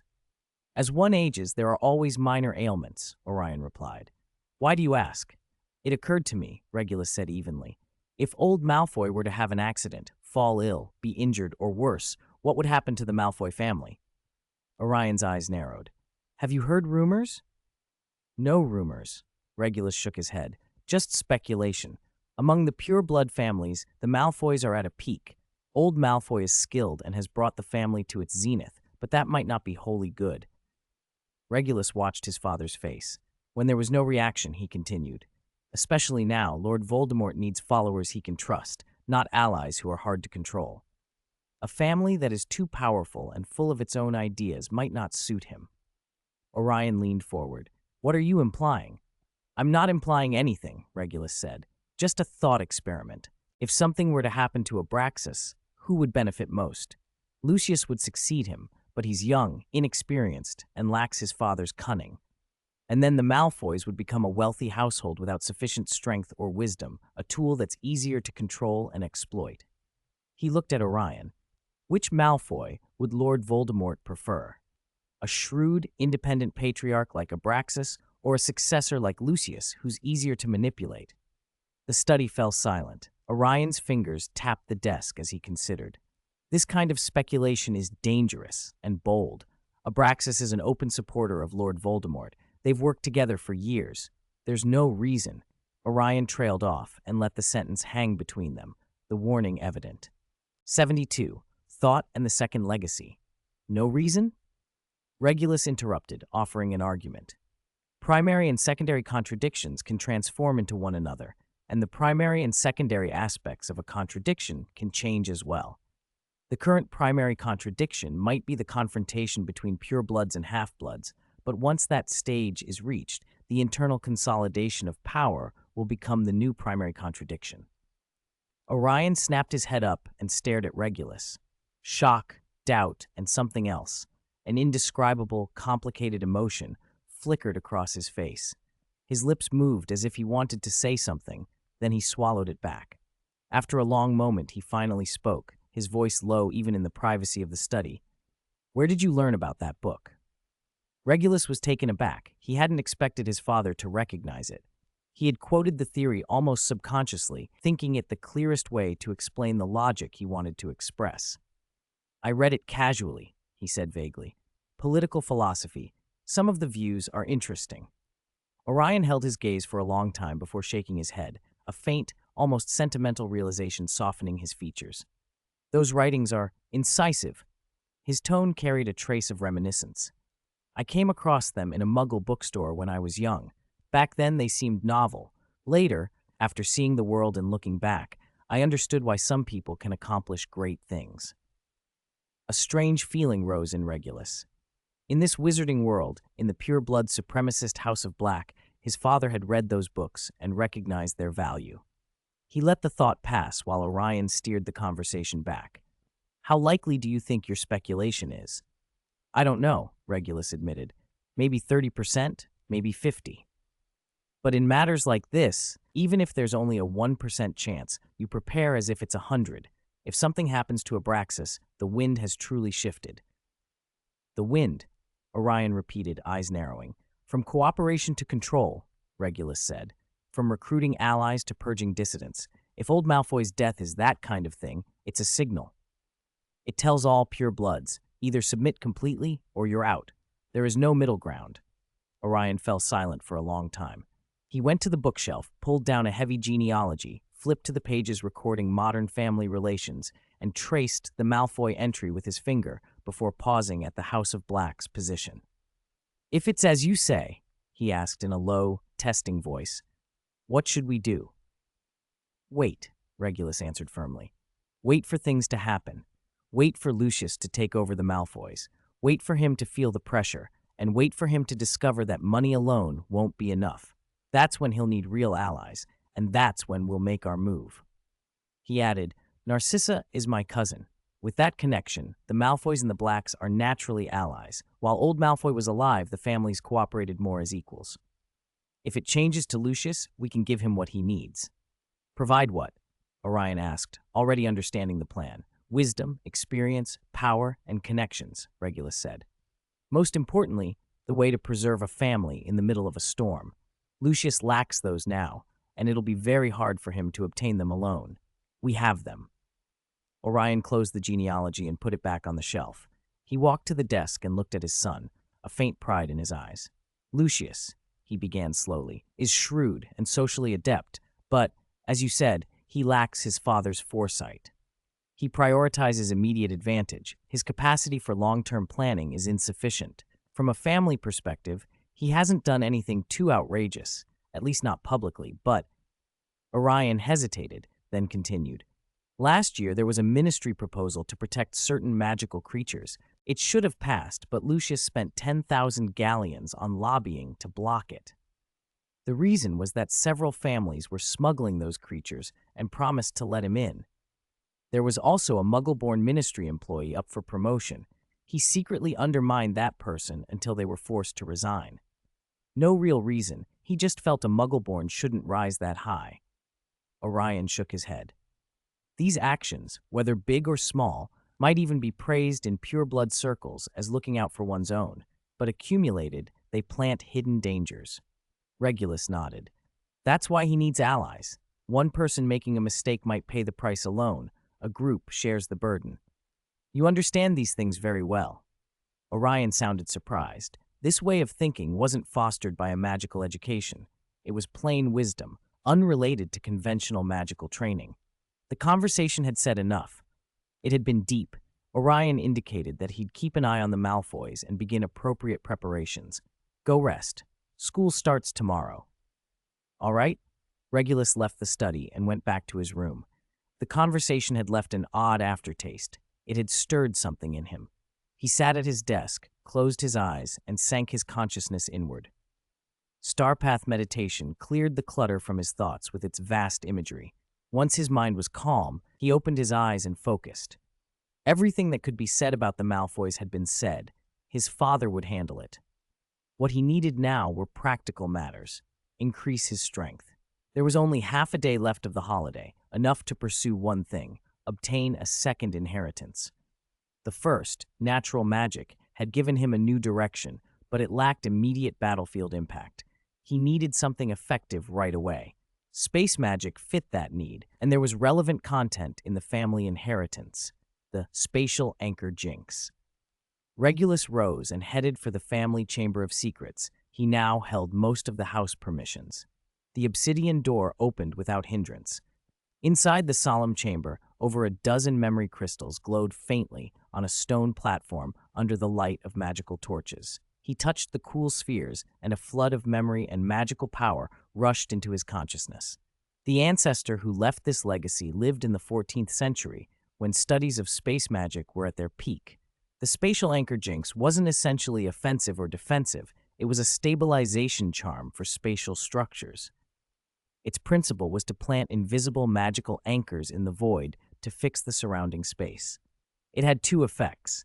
First, it resisted apparition raids, but not by the usual anti-apparition wards. The space within the anchor's range became viscous. Forcing an apparition into it was like jumping into setting concrete. Movement would be severely slowed or even impossible. Second, it stabilized spatial structures, counteracting spells that tried to distort, tear, expand, or fold space, greatly diminishing those effects. Memories showed battle scenes. Facing a dark wizard skilled in apparition raids, the ancestor first laid 3 spatial anchors around her. The opponent tried to teleport behind her for a sneak attack, but as soon as their body appeared, they were stuck in midair like they'd fallen into invisible mire. She finished the fight with a backhanded severing charm. In another scene, an enemy tried to tear her apart with space-distorting magic, but the anchors held the surrounding structure stable. The distortion only occurred outside the anchor's range, and she stood at the center unhurt. The inheritance memory lasted about half an hour. When Regulus withdrew his finger, fine beads of sweat had formed on his forehead. Acquiring 2 inheritances in such quick succession was a heavy mental strain. He felt a faint throbbing deep in his mind, as if his brain had been stuffed with too much information and needed time to digest. But he had grasped the core of spatial anchors, using magic to tie knots in the spatial structure, making an area stable, solid, and resistant to disturbance. Anchor positions could be chosen freely, the number stacked, the range adjusted. Theoretically, with enough anchors densely placed, one could create a field that completely prohibited space magic. House elves and portkeys wouldn't work inside it. He wasn't sure if a phoenix could manage it, but even a starry sky kite would struggle. He left the Chamber of Secrets and returned to his room, sitting on the edge of the bed as the knowledge settled. There was too much to sort out. It would take time. Outside the window, London lay quiet. In the distance, Big Ben struck 10, its sound muffled by the magical wards, but long and steady. Regulus lay back and closed his eyes. The past few days replayed, the gloom of Nocturne Alley, the test of combat, the talk with his father, and the acquisition of the second inheritance. Each event pushed him forward and strengthened him. The holiday was over. Back to Hogwarts tomorrow. Sleep. The Hogwarts Express pulled into the station at 4 in the afternoon. Regulus stepped off the train with his suitcase. The platform teemed with returning students, the noise rolling over him like a tide. He made his way toward the carriage stop with Avery and Alex. The carriages seemed to move on their own, empty in front with no animals pulling them. Regulus knew, of course, that Thestrals were there. He simply couldn't see them. Only those who have witnessed death can see Thestrals, and Regulus had never seen anyone die with his own eyes. He watched the empty shafts and the carriages glide over the gravel, their wheels crunching underfoot, and felt a small, private regret. Thestrals mattered in wizarding lore. They could fly through storms and darkness, breach magical barriers, and were even said to travel briefly through space. More than that, they were symbols. Only those who had faced death and accepted its truth could perceive them. Perhaps that was the point. Seeing what others could not required breaking cognitive boundaries, gaining deeper understanding. Regulus climbed into a carriage already occupied by a few Slytherins. As soon as Avery sat, he began talking, his voice pitched so everyone could hear. "You wouldn't believe the gathering at the Malfoys over the holidays," he said, eyes glittering with the look of someone too pleased with a secret to keep it to himself. So many families attended, massive turnout. Lucius Malfoy hosted it personally, and even old Mr. Malfoy made a brief appearance before leaving. His words implied he'd been part of something important. He glanced at Regulus from time to time as if seeking approval, while also showing off that he belonged to that circle. Regulus listened, nodding occasionally. Hermes sat in a corner, silent. He seemed even more sullen than before the holidays, pale with faint dark circles and radiating a clear keep-away aura. Alex, sitting next to Regulus, grew paler as Avery went on. Though Alex hadn't attended and came from only a branch of the Rosier family, he had an uneasy idea of what such a gathering meant, the taking of sides within pure-blood circles, the consolidation of Lord Voldemort's forces. Hearing the details churned up fear. A few older students in the carriage watched Avery with thinly veiled contempt, but said nothing, pretending to admire the passing scenery. Regulus knew it wasn't that they didn't want to speak, they just had more experience keeping things quiet. Behind closed doors, they might have been more excited than Avery. The carriage passed under the castle gates, rolled along the long drive, and stopped at the castle entrance. The students filed out and entered the brightly lit Great Hall. The welcome feast had already begun. Long tables sagged with food, the ceiling had been transformed into a spangled night sky, and candles floated, throwing a warm glow. Dumbledore sat at the center of the head table, his long silver beard catching the light. Once the students were seated, he rose. "Welcome back," his voice rang out warm and clear. "Did you have a pleasant holiday? I hope you've rested well, for we have much to do." His gaze swept the 4 house tables, and wherever it lingered, the hall grew quieter. "Learning magic is not merely about mastering spells," he continued. "It is about understanding our relationship with this world. Why do we learn? For what purpose? For whose benefit? These are questions I hope you will ponder during your studies." He raised his goblet. "To the new term, to the pursuit of knowledge, and to those things that make us better people. Cheers." "Cheers," the hall echoed. Regulus lifted his pumpkin juice and took a sip. Dumbledore's words were plain enough. Magic had higher ends than rivalry or family glory. They planted seeds of kindness, justice, and responsibility. Regulus respected that sentiment, even if his own path might not align perfectly with Dumbledore's ideals. Everyone must answer for their own choices. After the feast, the students returned to their house common rooms. In Slytherin's, silver and green gleamed coldly in the hearthlight. Narcissa stood by the fireplace, talking to several 7th years. She nodded when she saw Regulus. He went over. "Cousin, Regulus," she smiled. "How were your holidays?" "Not bad," he said. "I met some people and learned a few things." They traded the expected pleasantries. Lucretius Boak approached then, robes neat and a practiced smile on his face. He bowed slightly to Narcissa. "Pardon the interruption. Narcissa, may I borrow Regulus for a moment?" "Of course," she replied and moved away. Lucretius led Regulus to a quieter corner. "I saw you in Nocturne Alley over the holidays," he said in a lowered voice. "You were with your father, inspecting the shops." Regulus nodded. There was no reason to hide it. "Next time you're there, stop by my family's shop," Lucretius offered. "Borgin and Burke's, 13B Nocturne Alley. There are items you might find interesting." Regulus read the gesture. The Boaks were extending goodwill, not necessarily recruiting him, but currying favor. Borgin and Burke's was one of the largest dealers in dark artifacts in Nocturne Alley. There would be things worth seeing. "I'll visit during the holidays," he said without hesitation. Lucretius smiled, patted his shoulder, and left. A thought crossed Regulus's mind as Lucretius went. He wondered whether the vanishing cabinet was now in Old Boak's shop. That pair of linked cabinets, one that could connect Hogwarts to a shop in Nocturne Alley, would be an important tool someday. But that was far off. Draco Malfoy hadn't even been born yet. There was no rush. It was nearly 11 when he returned to the Slytherin dormitory. Avery was still chattering to Alex about holiday gossip, though Alex's expression made his disinterest clear. Hermes had already drawn his wand, from which a faint, unstable shimmer of magic pulsed. Regulus watched for a moment. Dark art study, but not terribly dark. And then, having washed, went straight to bed. He closed his eyes and sank inward. Star path meditation began. The 4 stars of Orion lit in his mind in silver white, tracing the constellation as magical currents circulated along their paths. Tonight felt different. There was a dull, throbbing ache deep in his consciousness, as if his brain had been stuffed with more information than it had yet digested. Receiving 2 inheritances in quick succession had put more pressure on him than he'd expected. Nature magic required an understanding of life's essence. The space anchor charm demanded control over spatial structures. Both were advanced branches of magic, needing vast reserves of knowledge and exacting control. The information had rushed into him like a flood. It would take time to absorb, understand, and integrate. Regulus knew that trying to take a 3rd inheritance now carried a high risk of failure. His spirit was nearing saturation.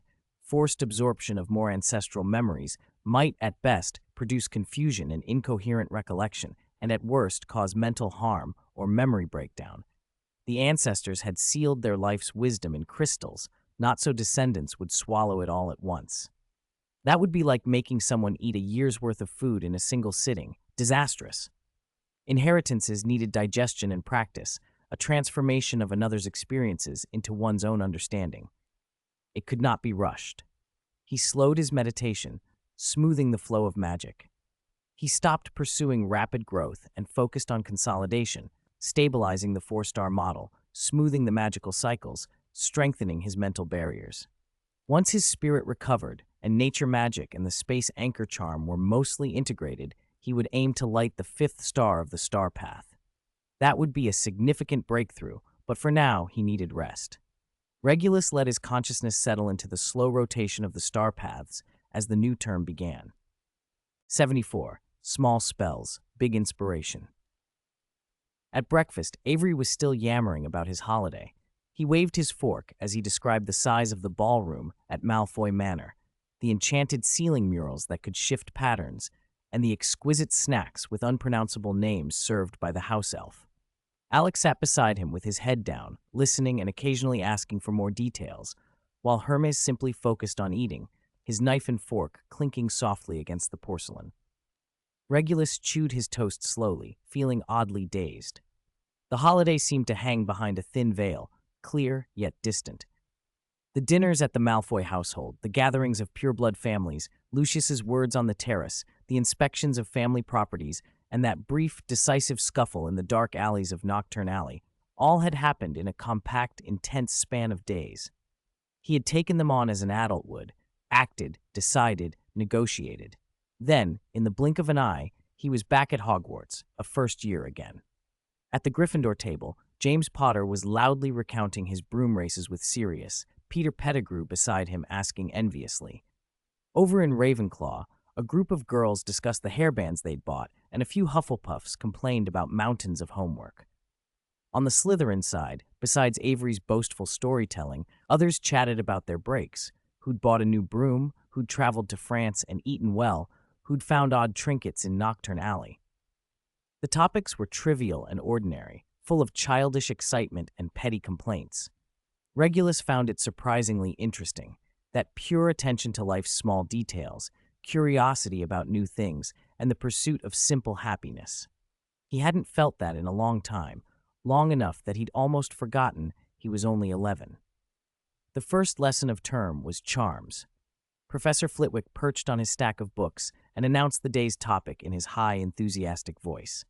Jinx, he said, a little charm that forces the target's mouth into a fixed grin and makes them laugh uncontrollably. Harmless enough, but very useful. After all, it's hard to intone a spell properly while you're doubled over with laughter. He demonstrated the movement and the pronunciation, and with a light tap of his wand, a beam of pink light shot toward a practice dummy on the podium. The wooden face's mouth immediately curled into a wide arc as if it were laughing soundlessly. Now, practice in pairs. Regulus was paired with Avery. It was a simple charm. Many first years had learned it over the summer. Avery managed to make the dummy's mouth curl on his first try, though the smile looked forced and thin, more eerie than amusing. Regulus sent a pink beam from the tip of his wand, and the dummy's mouth split from ear to ear, its whole face twisting into an absurd, exaggerated grin. Perfect. Professor Flitwick hopped from his cushion. Clear pronunciation, steady effect. 5 points to Slytherin. Regulus acknowledged it politely, but felt nothing stir within. He'd known the charm for some time. It required little thought. He had probably seen it in a book or watched another student practicing it, and it had come naturally. The charm was simple, demanded little magical power, and its effect was immediate, a textbook beginner's prank. Still, since it was class and Professor Flitwick was teaching, he practiced with care. Wand movement, pink light, grinning dummy, counter charm, repeat. The motions were fluid and familiar. As he practiced, his mind wandered. Then an idea popped up. He lowered his wand and raised a hand as Professor Flitwick came near their table. Several nearby students leaned forward. Regulus Black asking a question was always a small event. "Professor," he said politely, "I have a question about the jinx." Flitwick looked up, glasses perched on his nose, and smiled. "By all means, Mr. Black." "Is the charm only effective on humans?" "It works on most living creatures," Flitwick replied. "Mammals, birds, some reptiles, but certain magical beasts with strong resistance to charm work might shrug it off. And of course, a very powerful or skilled caster can force effects on a wider range of beings." Regulus didn't stop there. "What if the target has no mouth?" he asked. "Or in creatures where the mouth and the excretory opening are the same, or those whose mouths are tiny, recessed, or located in unusual places. Think of slugs and similar invertebrates, annelids like earthworms, some arthropods with small ventral mouths, or certain deep-sea fish whose mouths don't resemble the usual structure. How would the charm operate on them?" The classroom fell silent. Some students blinked in confusion at the thought. Others tried not to smile at the oddness of it. A few Ravenclaws frowned, genuinely considering the problem. Professor Flitwick, taken aback for a moment, pushed his glasses and considered the question. "That's creative," he said carefully. "To my knowledge, no one's tested this charm on such creatures. Theoretically, if a target lacks a distinct mouth structure, the charm might not find an anchor, and its effect would be reduced or fail. It depends on the creature's anatomy and the nature of the charm." Regulus pressed on. "What about segmented creatures that have both openings on the same segment? Or species whose mouth is a tiny ventral opening? Does the charm locate the intent to grin, or does it need to manipulate specific muscles?" "Few have studied the examples you're suggesting," Flitwick replied. "Charms generally focuses on humans and common magical creatures.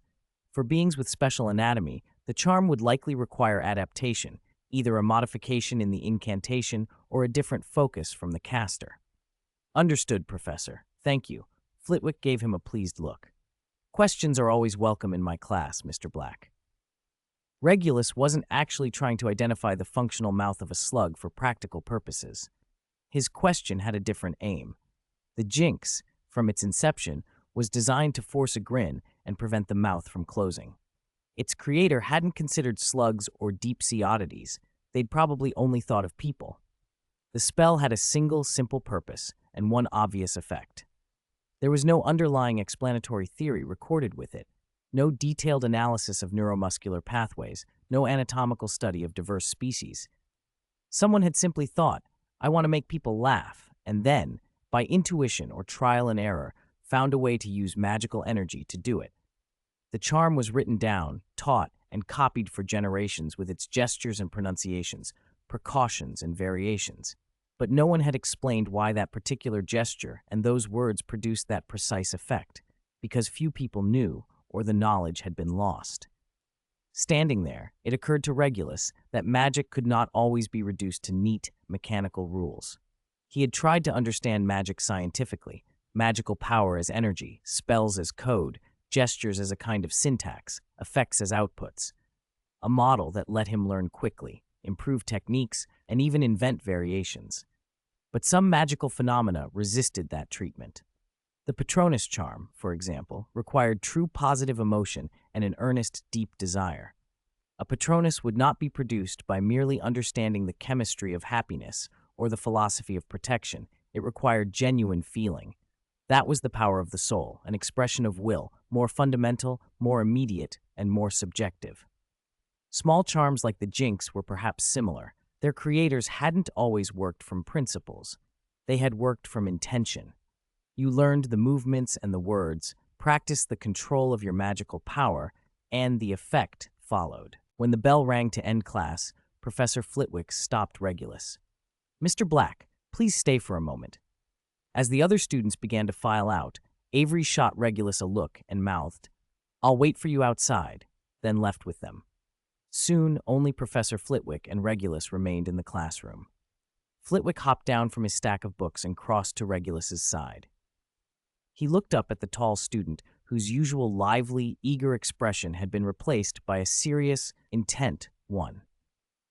"Your question just now," Flitwick said, "reminded me of the one you asked in your first class about the levitation charm, about distribution and gravitational lifting." Regulus inclined his head and listened. "Back then, you were thinking about the principles, the why," Flitwick went on. "Today you asked why again, but from a different angle. You weren't asking how the spell works, you were asking what it doesn't work on. That is a deepening of thought. That is progress." He peered up at Regulus, his eyes bright behind his spectacles. "Magic is right there, Mr. Black," Flitwick said, his voice softening as if sharing an old secret. "It has been here since ancient times, like air, like water, like earth. Everyone's understanding of magic is different. In the same school, with the same teachers and the same books, students may go in completely different directions. Some excel at charms, some at potions, some at transfiguration, and some at alchemy. There's no superior or inferior path, only choices." His face lit with that familiar glow as he looked directly at Regulus. "But there is one thing in common. You must believe. Believe in the existence of magic, believe in your own understanding, and believe in the power of the soul. Because magic sometimes blooms when you least expect it, answering you when you need it most. This response is not always rational or logical, but it's real."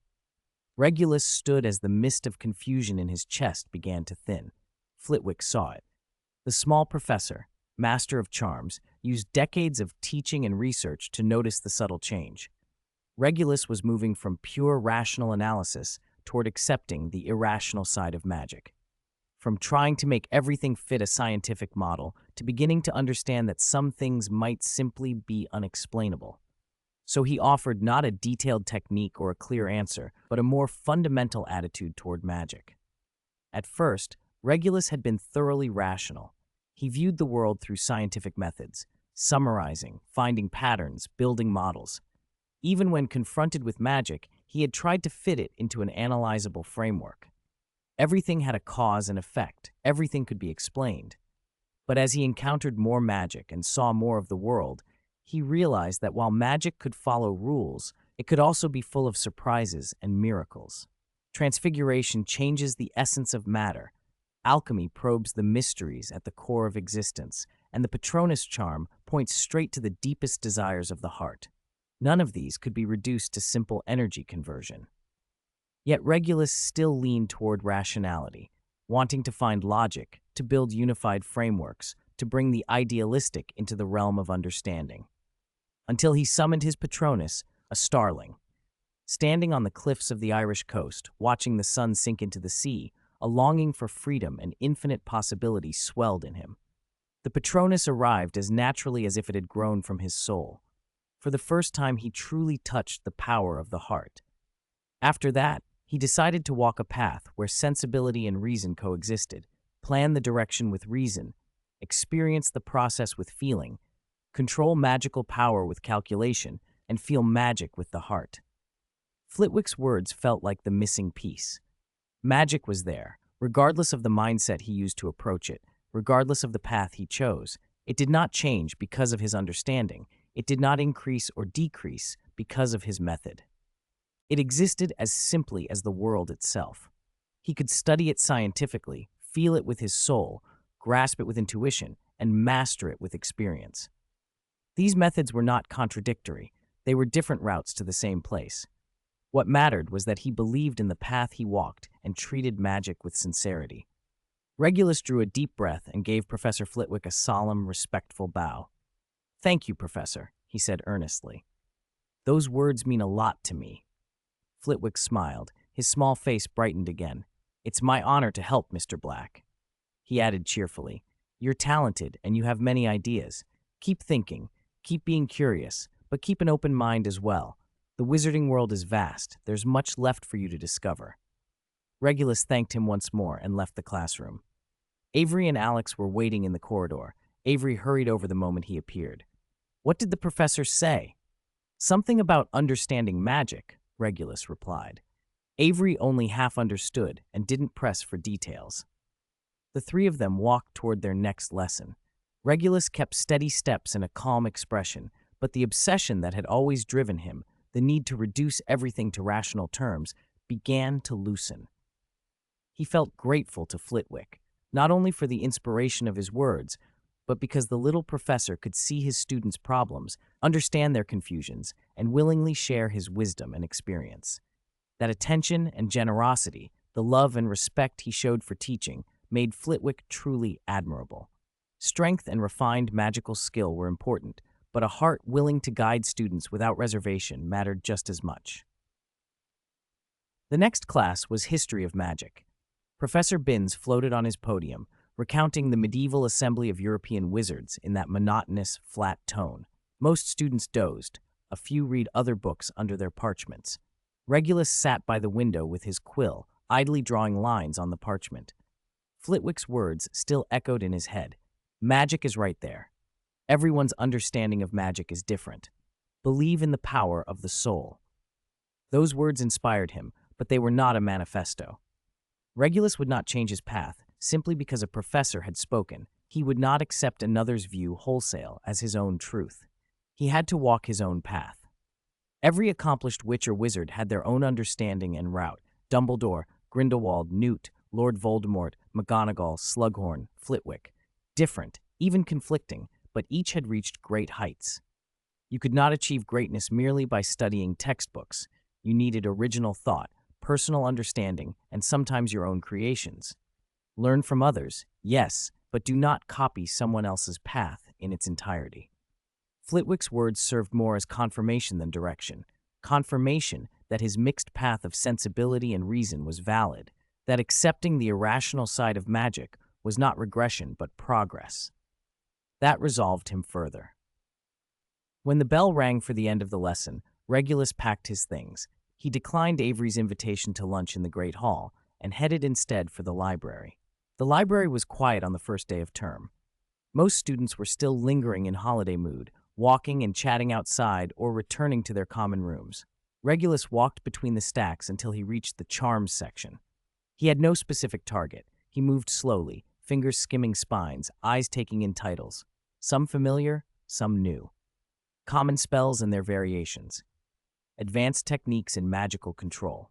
A study on the correlation between ancient runes and modern charms. Finally, he pulled out a volume called On the Nature of Magic by an author he didn't recognize. No matter which path one chose, one had to walk it with one's own feet. Understanding had to be translated into concrete knowledge, magical practice, and the strengthening of skill. Flitwick's words had pointed him in the right direction. How fast he moved, how he tackled obstacles, those were his responsibility. He buried himself in the book, and hours slipped by. About half an hour later, the chair opposite him scraped back, and someone sat down. 76. The Magical Rabbit. Regulus looked up and saw Lily Evans coming toward him. She carried several books, her hair tied back in a ponytail, and her face lit by a bright smile. He gave a small nod by way of greeting, then returned to his book. Lily seemed used to his reserved manner. She sat down quietly, took a quill and parchment from her bag, and began to write. There was no conversation between them, only the rustle of pages and the scratch of a quill on paper, until near lunchtime. Regulus closed his book, ready to go to the Great Hall, and Lily began to pack her things too. She hesitated for a moment, then pulled a parcel from the small satchel he had given her, the one with an undetectable extension charm. It was wrapped in plain brown paper and tied with a dark green ribbon. "For you," she said, pushing the package across to him. Her voice was soft and a little embarrassed. "A late Christmas present. I hope you don't mind." Regulus took the parcel and could tell by touch that it was knit, soft, thick wool, probably a scarf or a pair of gloves. The wrapping was simple, not the kind of showy finery the Diagon Alley shops displayed, but the ribbon was neatly tied and the corners folded with care. He pictured her in her home in Cokeworth Town, sitting by the fire, knitting each stitch while avoiding Petunia's curious glances and her parents' questions, finishing it by lamplight after homework. The wool and the stitchwork weren't luxurious. Any market stall could sell something fancier, but it held time, attention, and a genuine wish from a girl to a friend. He accepted the gift seriously, met Lily's eyes, and said, "Thank you." A smile bloomed across her face. The tension and embarrassment melted away into pure happiness. "I'm glad you like it," she chirped. "I didn't have much to do during the holidays, and since I couldn't practice magic, I thought I'd knit something." They walked out of the library together toward the Great Hall, chatting about their holiday routines. Regulus naturally left out the true details of his season: banquets at the Malfoy home, patrols in Nocturne Alley. Skirmishes with dark wizards weren't topics for casual conversation. He told her instead that he'd practiced spells at home and attended a few social events, making it sound ordinary and rather dull. Lily listened with a little envy. "You can practice at home?" she said. "At my house, I don't even dare keep my wand within reach. I'm terrified I'll cast something by accident. Once, while helping my mum wash the dishes, I saw a stubborn stain and the cleaning charm flashed into my head. I was so scared, I locked my wand in the deepest part of a drawer." The trace can only detect underage witches and wizards who have no adult magical folk around them, Regulus explained. "If you really need to practice over the holidays, find a classmate who has adults in their home and stay with them for a few days. Around an adult wizard, the trace assumes the adult is doing the magic and won't blame the child." "Really?" Lily's eyes widened. "There's a way?" "The ministry's monitoring isn't that precise," Regulus said. "It mainly targets children in Muggle homes to stop magic from being exposed. If an adult wizard is nearby, the system attributes any magic to them." Lily made a careful note of this, then hesitated before asking, "Why did you give me such an expensive satchel? I've seen things like it in Diagon Alley. Those prices are terrifying." Regulus was silent for a moment. He couldn't exactly tell her it was expensive only by her standards. To him, it was merely useful. "Value's relative," he said finally. "To me, that satchel is a practical tool. The undetectable extension charm isn't that complicated. The ministry bans private use, but if you don't show off and don't use it for anything illegal, quietly owning one is tolerated." He added, "There's a book in the library, Basics and Applications of Spatial Magic, that explains the undetectable extension charm and includes practice methods. In theory, if your wand control is precise and you understand the principles of spatial expansion, you could make one yourself." "You can make one?" Lily asked, eyes shining. "Of course," Regulus nodded. "Magic is learned. If you're willing to study and practice, many things that seem difficult aren't all that hard." He thought of Hermione Granger being able to make a bag enchanted with an undetectable extension charm in her 7th year to carry all the things they needed. If Hermione could do it, Lily could too. Regulus could give the key guidance. They entered the Great Hall and went to their house tables. As Regulus sat, Avery leaned close and whispered, "Are you very close with that Evans girl?" "Academic exchange," Regulus answered simply. Avery sneered slightly and fell quiet. To a young wizard from a pure-blood family like him, closeness with a Muggle-born was frowned upon, but he had done his duty by warning Regulus. Regulus didn't care. Most pure-blood pretensions couldn't compare to Lily. Wednesday afternoon, Transfiguration. Professor McGonagall stood at the lectern, as strict and severe as ever. Today, she wore deep green robes with the Gryffindor and Hogwarts badges pinned to her collar. Her silver hair was pulled tight. "Today's lesson is turning a handkerchief into a rabbit," she announced, her voice sharp and commanding. "This is a core part of the term's curriculum and will be on the final. The requirement is simple. Keep the transfigured rabbit in its form for 10 minutes without reversion." She tapped a white handkerchief with her wand. The cloth began to twitch and swell. Fur rippled across its surface, ears grew, and a nose and whiskers emerged. A few seconds later, a living white rabbit sat twitching on the lectern, its pink nose working and hind legs lightly thumping the wood. Transfiguration relies not just on power, but even more on concentration, McGonagall emphasized. You must picture every detail of the target form, the texture of the fur, the distribution of muscles, the structure of the skeleton, even the color and shine of the eyes. The clearer your image, the more stable the transfiguration will be, and the longer it will last. She tapped her wand again, and the rabbit folded back into a handkerchief. Now begin practicing. Regulus picked up the handkerchief in front of him. It was a thick cotton square embroidered with the Hogwarts crest. He closed his eyes and built an image of a rabbit in his mind, precise, layered, and complete from the inside out. He imagined the skeleton, the skull, the spine, the ribs, the limb bones and their connections. He mapped the muscles, those that propelled jumps, those that chewed, those that moved the ears. He placed internal organs, the heart in the thorax, lungs of a certain size, intestines of a certain length. He pictured external features, how long the fur should be, its density, the way the eyes reflected light, the blood vessels through translucent ear skin, the sensitivity of the whiskers. For him, this cataloging was effortless. Others might not even know whether a rabbit had a tail. When his mental image was complete, he lifted his wand and tapped the cloth. Vera Verto. The handkerchief transformed, but not with McGonagall's smooth flourish. Regulus's transfiguration was precise and multi-layered. The cotton fibers rearranged into the framework of bone, muscle tissue formed and wrapped around the emerging skeleton, organs coalesced into their proper places. Finally, the skin sprouted fur. The whole process took about 5 seconds. A white rabbit sat where the handkerchief had been, nearly indistinguishable from McGonagall's demonstration, but on closer inspection, it was better. Its eyes shone with an unexpected spark of life. Its breathing was natural and rhythmic, and a faint rasp of cartilage sounded when it turned its ears. Regulus tapped his wand again and directed his magic at the rabbit to deepen the transfiguration. The skin along its back shifted, subcutaneous tissue reorganized, bones lengthened and muscles attached. From the shoulder blades, a pair of membranous wings began to unfurl, bat-like, with slender bones and flexible joints. The membranes were thin and tough, veined with a fine network of blood vessels. The chest cavity expanded to accommodate stronger flight muscles. The ribs shifted, the heart moved slightly for more powerful circulation, the lungs enlarged for increased oxygen exchange, and the hind muscles adapted for takeoff and landing. On the outside, it still looked like a white rabbit, soft fur, long ears, pink eyes, but inside it was wholly transformed. Around the room, students gasped. "Black's transfigured a magical creature," a Hufflepuff boy blurted. "Is that a rabbit? Do rabbits have wings?" "It must be a magical creature," another whispered. "Only magical creatures look like that." 77.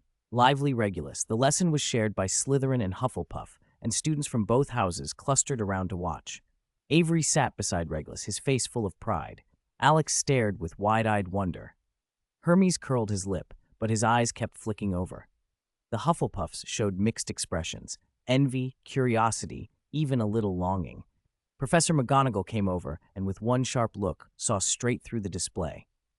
"This is not a magical creature," she said gravely to the gathered students. "Transfiguring magical creatures involves the deepest level of change and requires techniques beyond ordinary transfiguration. That is a very advanced field, impossible for you to achieve at your current level." She examined the winged rabbit with a hint of admiration in her eyes.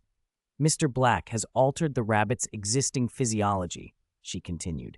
"He added flight organs and adjusted the relevant muscles and bones. The transfiguration itself isn't complex in concept, but it demands a very deep understanding of the target form, knowing a rabbit's normal structure, knowing how to modify it without destroying overall balance, and knowing how to maintain vital functions after the modification." She regarded Regulus. A very good piece of transfiguration.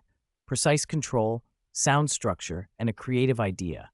10 points to Slytherin. "Thank you, Professor," Regulus replied politely. McGonagall nodded and moved on to supervise the other students. The instant she turned away, a shadow of puzzlement crossed her face. She had the sense that this black boy was different, more mentally lively. Last term, his questions had been earnest, material concerns about transfiguration. Those 2 projects he'd shown her had left a deep impression. They were directions she herself had never considered. On the first day of term, he'd already asked that odd, probing question, and she still remembered Phileas's expression when he'd told her about it. Now he'd produced a winged rabbit, technically flawless, but carrying a playful spark. McGonagall wasn't sure whether that was good or bad. She was certain of one thing, though. Something had changed in Black over the holidays. Perhaps an experience, perhaps the inheritance of some strange art. She only hoped it had been for the better.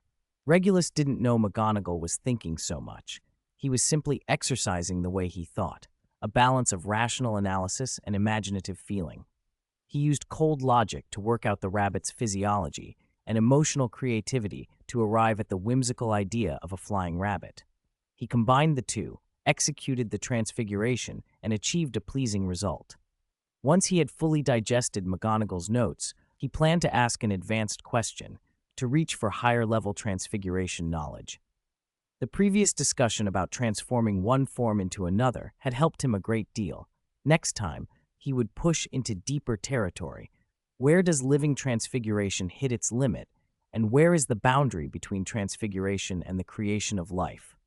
Those reflections deepened his understanding and steadily increased his power. The bell rang, and the students gathered their things. Regulus restored the winged rabbit to a handkerchief, folded it, and set it on the desk before heading toward the Slytherin common room with Avery and the others.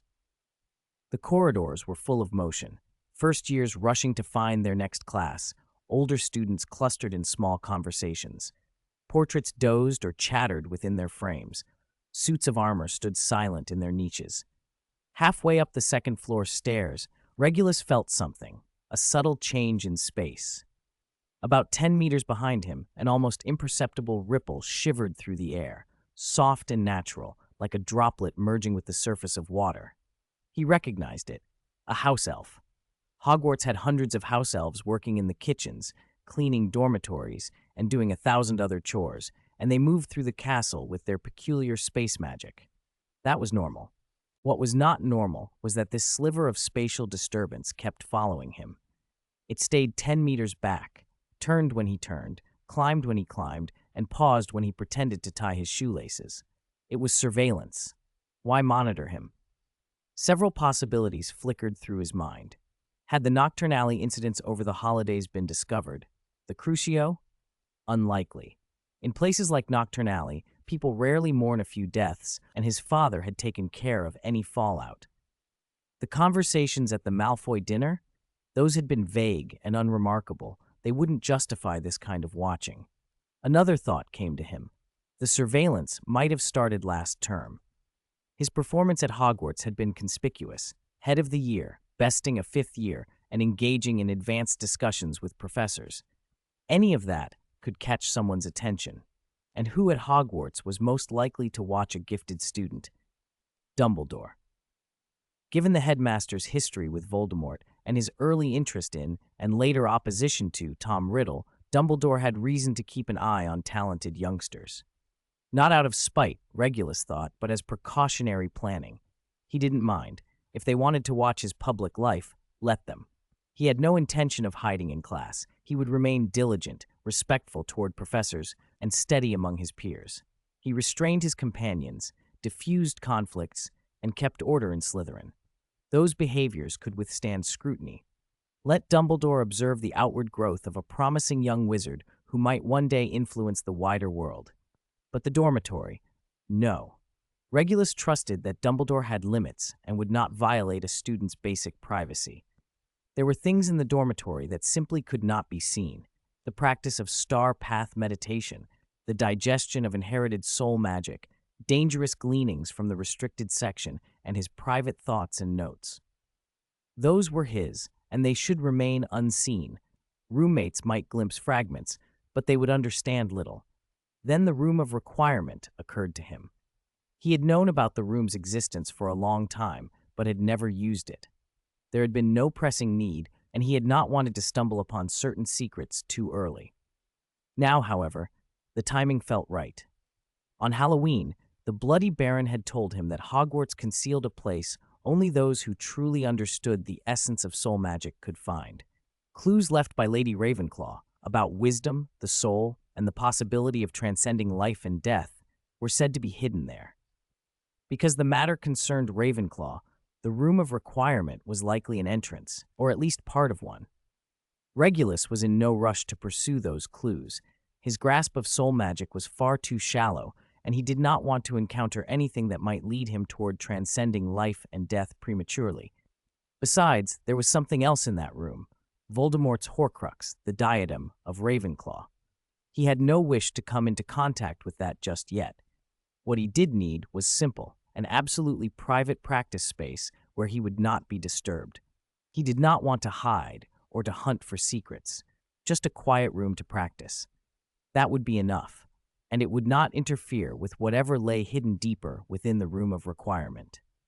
He decided he would go tonight. By the time he reached the Slytherin common room entrance, the wavering sliver of space had vanished. The house elf had likely completed its observation and returned to report. He entered the common room. The fire burned low. A few seventh years spoke softly in a corner and nodded as he passed. Narcissa was not there. She was probably in class or on rounds. Back in the dormitory, he set his books down. Hermes was already there, sitting on his bed with an old book that had no title on the cover. He glanced up at Regulus for a moment, then bent his head to read. Regulus sensed a faint but distinct aura from the book, something like soul magic, tinged with malice, cursed, perhaps, and the cover material looked disturbingly like human skin. He did not ask. Everyone had secrets, and so long as Hermes's did not affect him, he didn't care to pry. After half an hour in the dormitory and a final check that no house elf had returned, Regulus rose to go to the Great Hall for dinner. He planned to read in the library afterward and near curfew to try the room of requirement. After dinner, Regulus went into the library. Madame Pince sat behind the desk at the entrance, polishing her glasses with a piece of flannel. She barely lifted her eyelids when she saw him and said nothing. Few students remained. A handful of seventh years bent over reference books in a corner. 2 Ravenclaw girls whispered together, and several Hufflepuffs hurried through their homework. Regulus moved to the charm stack and pulled out common spells and their variants. The book was very old, its cover edges worn white, the pages yellowed, but it was tidy and uncreased. He took a seat by the window and opened to the place he had left off, an analysis of the incantation for the banishing charm. The spell itself was simple, and he had learned it long ago, but other people's approaches were illuminating. The text described combining the banishing charm with the impediment jinx to send someone flying a great distance. Outside the window, the sky darkened, and the castle lights came on one by one. Regulus turned the page, but his thoughts drifted. Last term, he had visited the restricted section repeatedly, wrapping himself in an improved disillusionment charm that dimmed light, heat, and most magical emanations. At the time, he had thought it foolproof, enough to hide from Madame Pince and move without sound, but thinking back, perhaps he had been naive. If Dumbledore had been watching him since last term, then Dumbledore would know about his late-night trips to the restricted section. On the other hand, if Dumbledore had noticed and done nothing, that might be tacit consent. A small, stern cough rang out, the librarian's reminder, and Regulus looked up to find the library nearly empty. He closed the book, put it back on the shelf, and left with the last of the students. The corridor lights were dim, most portraits asleep. Only a few yawned or adjusted their collars within their frames. Regulus did not go straight to the Slytherin common room. He stopped at a quiet corner on the second floor, glanced left and right to be sure he was unobserved, and gave his wand a light flick in front of him. A cold sensation crawled along his skin as the disillusionment charm took hold. The outline of his body blurred, its edges melting into the surroundings. This was his improved version. It did more than hide vision. It dampened footsteps, breathing, body odor, heat dissipation, and minimized magical emanations. But even now, he knew it wasn't enough. The disillusionment charm worked by warping light with magical energy. The spell itself caused ripples, and highly skilled witches and wizards could sense that kind of disturbance. Even the Potter family's ancestral invisibility cloak, the legendary Hallow itself, could not hide from Dumbledore's attention. In the original story, Harry wandered the castle under the cloak, and Dumbledore could always call his name with uncanny precision. Even Snape might detect it. An adult Snape, of course. The young Severus had not been capable then. Regulus moved along the empty corridor with silent steps. He wanted a more thorough concealment, not merely distorted light, but light that passed through him. Not just muffled sound, but no sound created at all. A body temperature indistinguishable from the environment. He imagined changing his state of being entirely. But he could not do that yet. His knowledge and magical precision were insufficient. When he reached the 8th floor, he stopped opposite the tapestry of Barnabas the Barmy being clubbed by trolls. The stone wall there looked unusually plain in the dim light. He focused and thought to himself, I need a place to practice magic, absolutely private, where no one will disturb me. Nothing happened. He suspected that perhaps the ritual of walking back and forth mattered. The need alone might not be enough, so he paced 3 times opposite the tapestry. A moment later, a door appeared on the stone. It was an oak door, its grain fine and visible, a polished brass handle gleaming. It had materialized without sound or flicker, without any distortion of space, as if it had always been there, and he had only now noticed it. Regulus relaxed his senses and sent his magical perception outward, searching for any abnormality in the air. There was none. The door's appearance had triggered no detectable change. Magical flux in the area was as stable as before, the spatial structure continuous, and even the airflow flowed around the door naturally. He stood staring at the door, puzzling. The room of requirement responded to a witch or wizard's needs. But how? If it were mere transfiguration, turning wall into door with a room behind it, there would be magical ripples. If it were space magic opening a passage, the spatial structure should show alterations. If it were an illusion, his senses would register the deception. Yet there was nothing. An absurd, grounding thought rose from the depths of his mind. Perhaps the room of requirement had always existed in a superposition between existence and non-existence. When someone voiced a precise need, and that need was observed by whatever mechanism governed the room, the state collapsed into definite existence. The idea made his chest tighten. If that were true, if Lady Ravenclaw had exploited a concept touching the fundamental rules of reality when she devised the room, then her magic far surpassed later records and verged on the mythical. Regulus swallowed his awe. He had no way to verify such a conjecture. He did not even understand the room's basic principles, much less its deeper design. Some things in the magical world simply worked without anyone knowing why. He would set that question aside. He grasped the handle and pushed the door open. Inside was a training ground. The room was large, more than 20 meters across and around, with a ceiling about 10 meters high, ample for most practical work. The floor was dark wooden planks with a slight spring to cushion falls.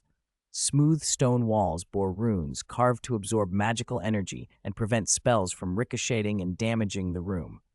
In one corner stood several leather-covered training dummies. In another, a wooden table held books and practice implements.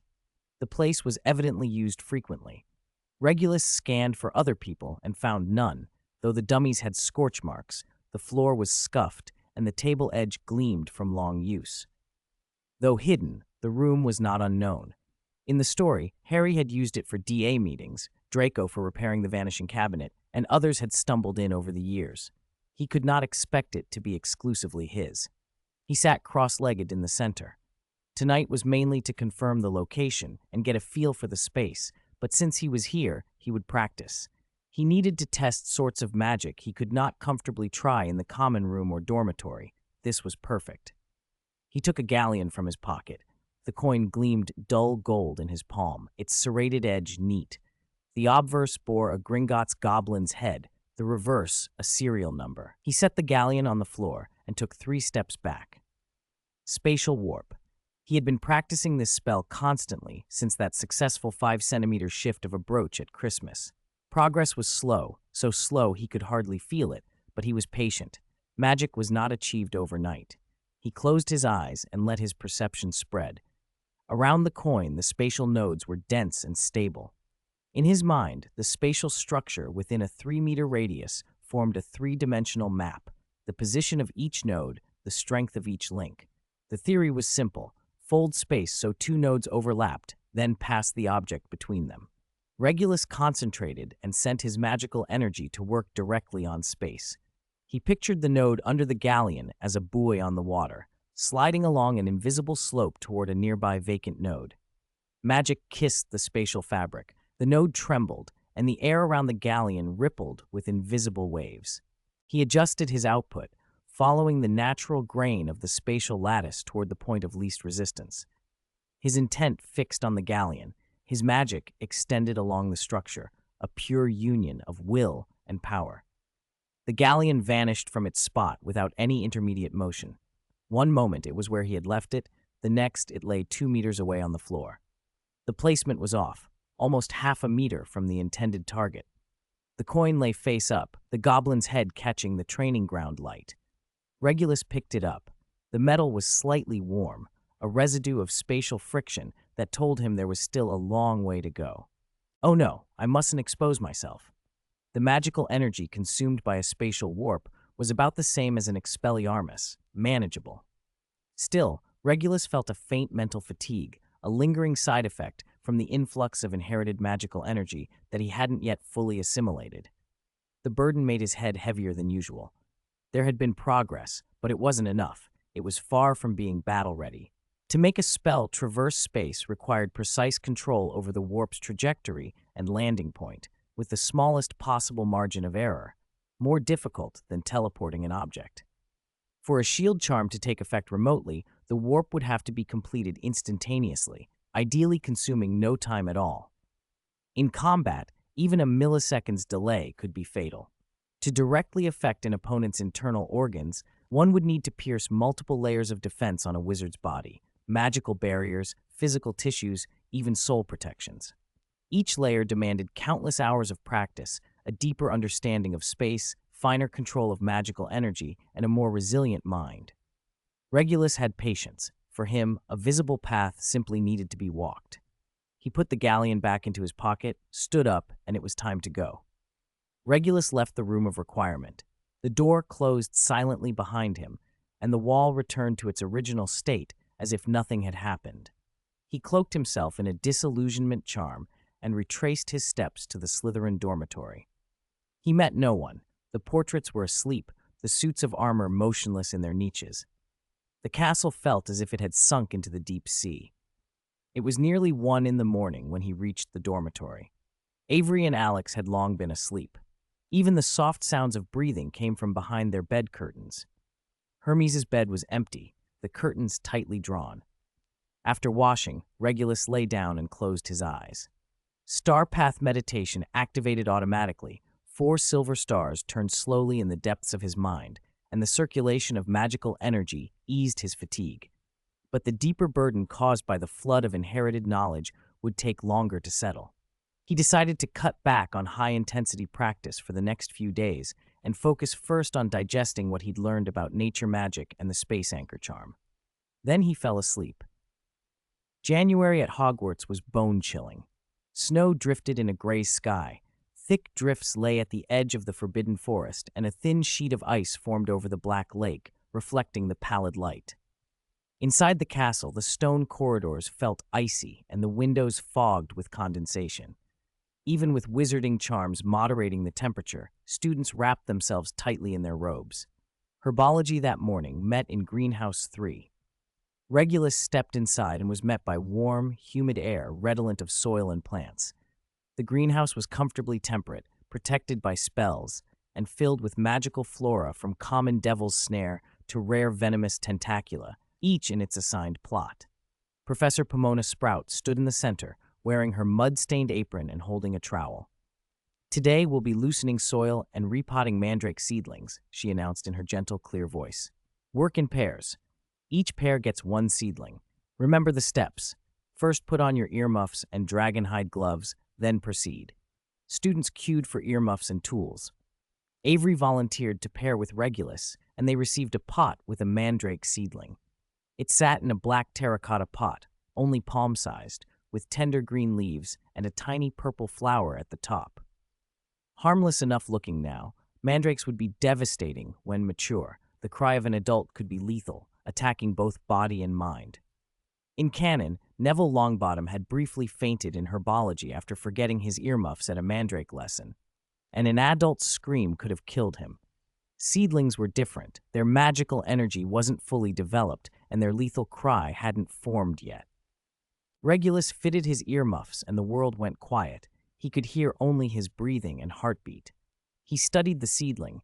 letting his perception spread, and gently touched its leaves and soil. He saw the flow of magical energy inside it, slender silver streams circulating through the plant's tissues.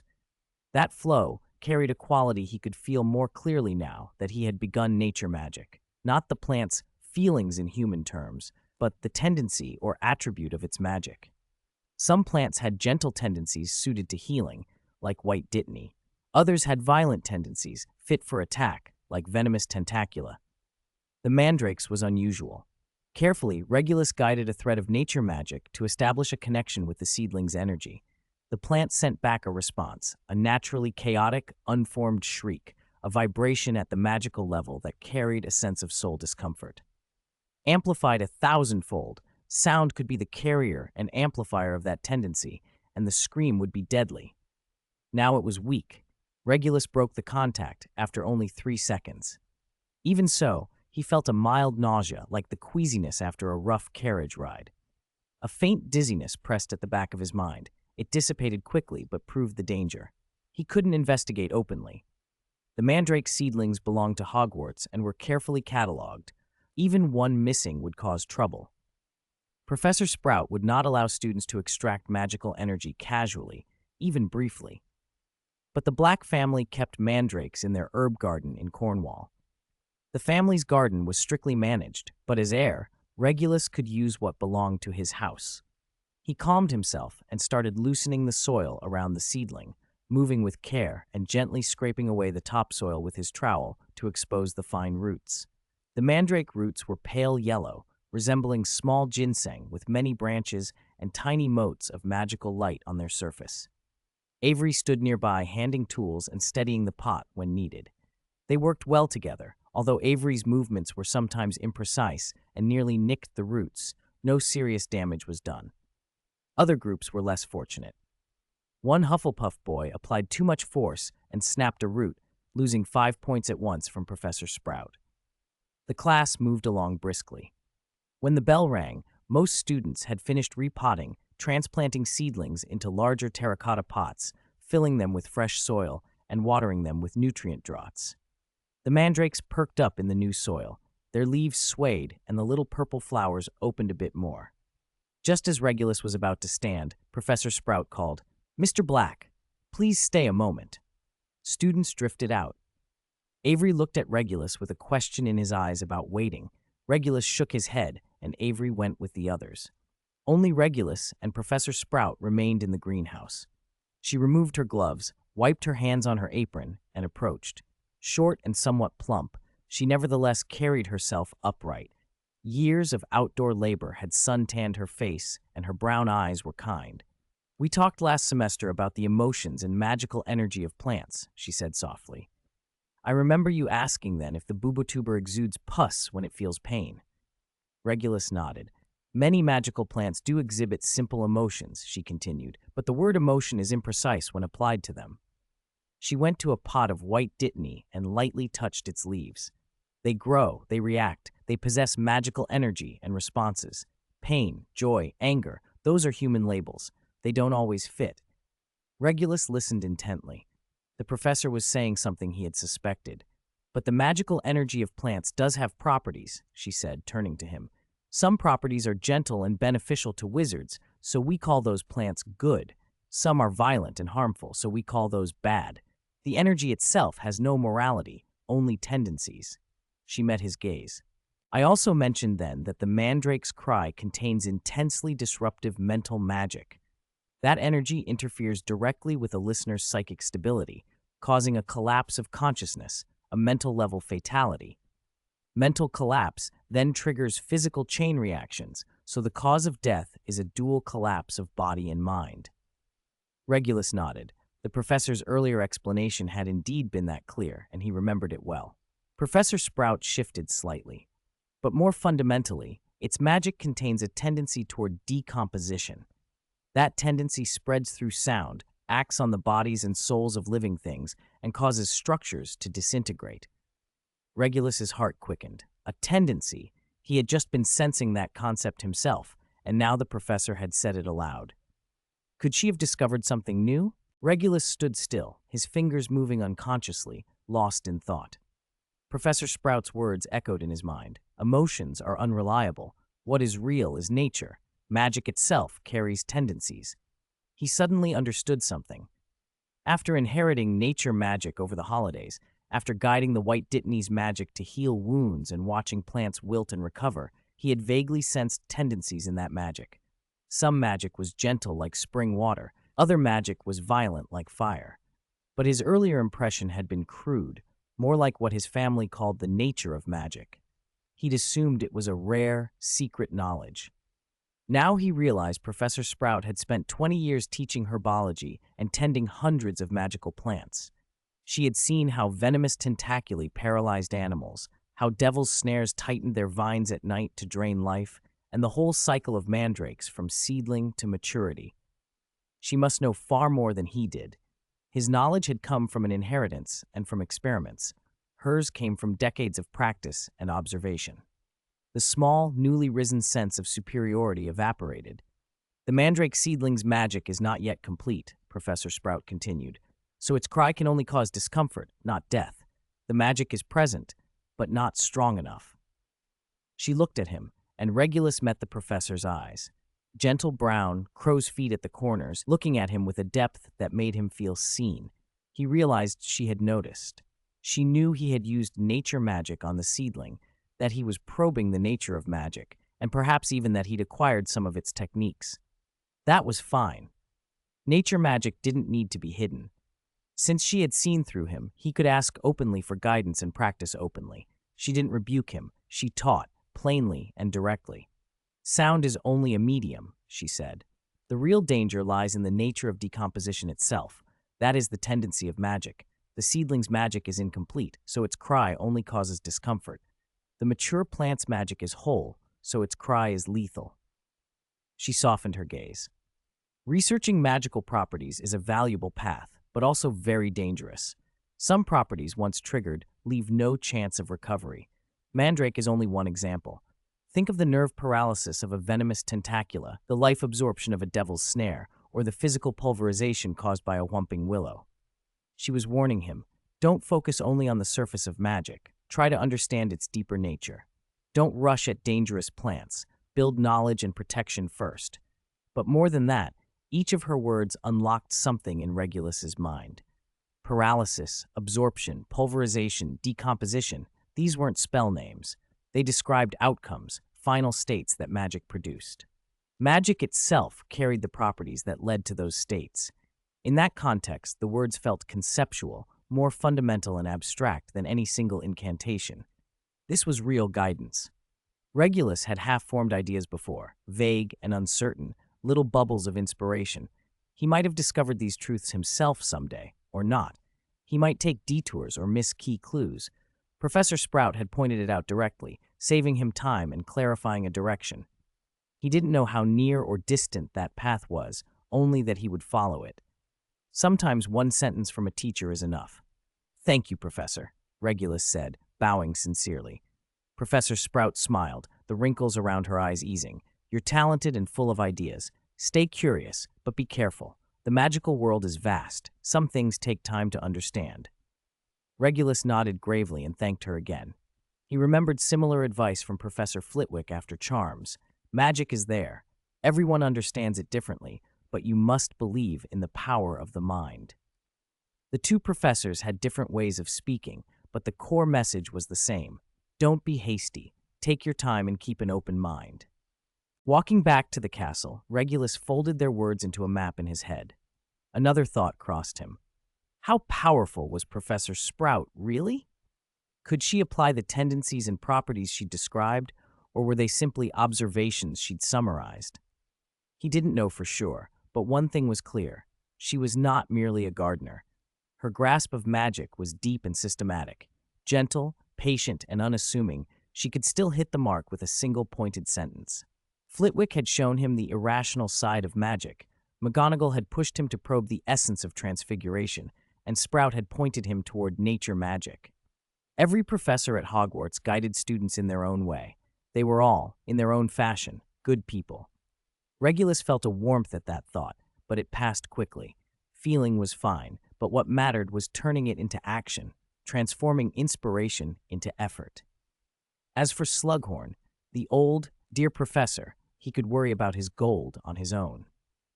On Friday, Defense Against the Dark Arts was on the 3rd floor, the classroom windows facing the courtyard and the snowy edge of the forbidden forest beyond. Most students were already seated when Regulus arrived. Avery and Alex had saved him a spot in the middle row by the window. Hermes sat alone in the back corner, head down over a textbook. Professor Galatea Melos stood at the podium, a middle-aged wizard with neatly combed hair, dark gray robes, and an exaggerated manner.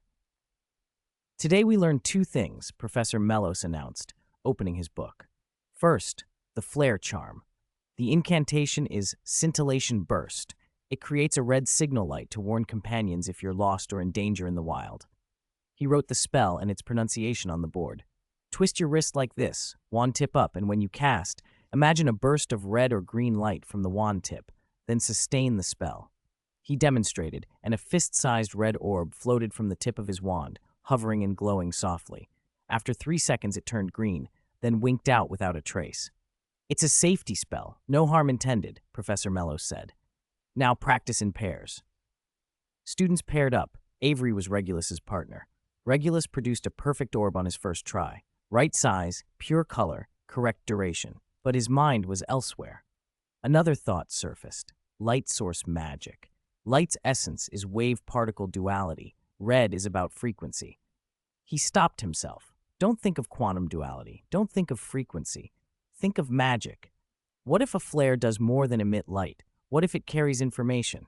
Light itself can transmit data, and information can be a weapon. Or what if you give light substance, imbue it with energy so it can explode? Light can carry symbolism. Pure light brings warmth, repels darkness, signals civilization. His hands moved automatically while his mind expanded the possibilities. The orbs flickered on and off as he mulled ideas. After half an hour, Professor Melos called time. Second topic, gnomes, he said, turning a page.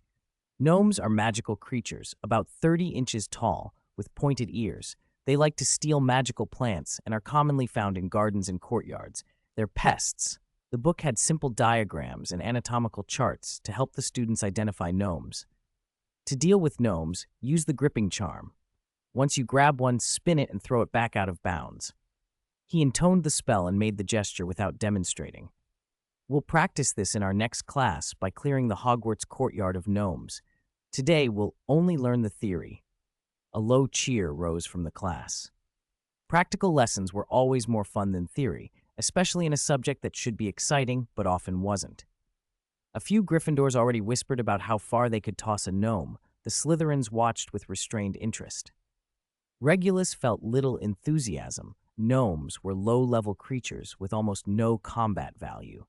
Their nuisance lay in numbers, speed, and digging, not in danger. He had bigger projects to pursue, and his new surge of inspiration would have to wait.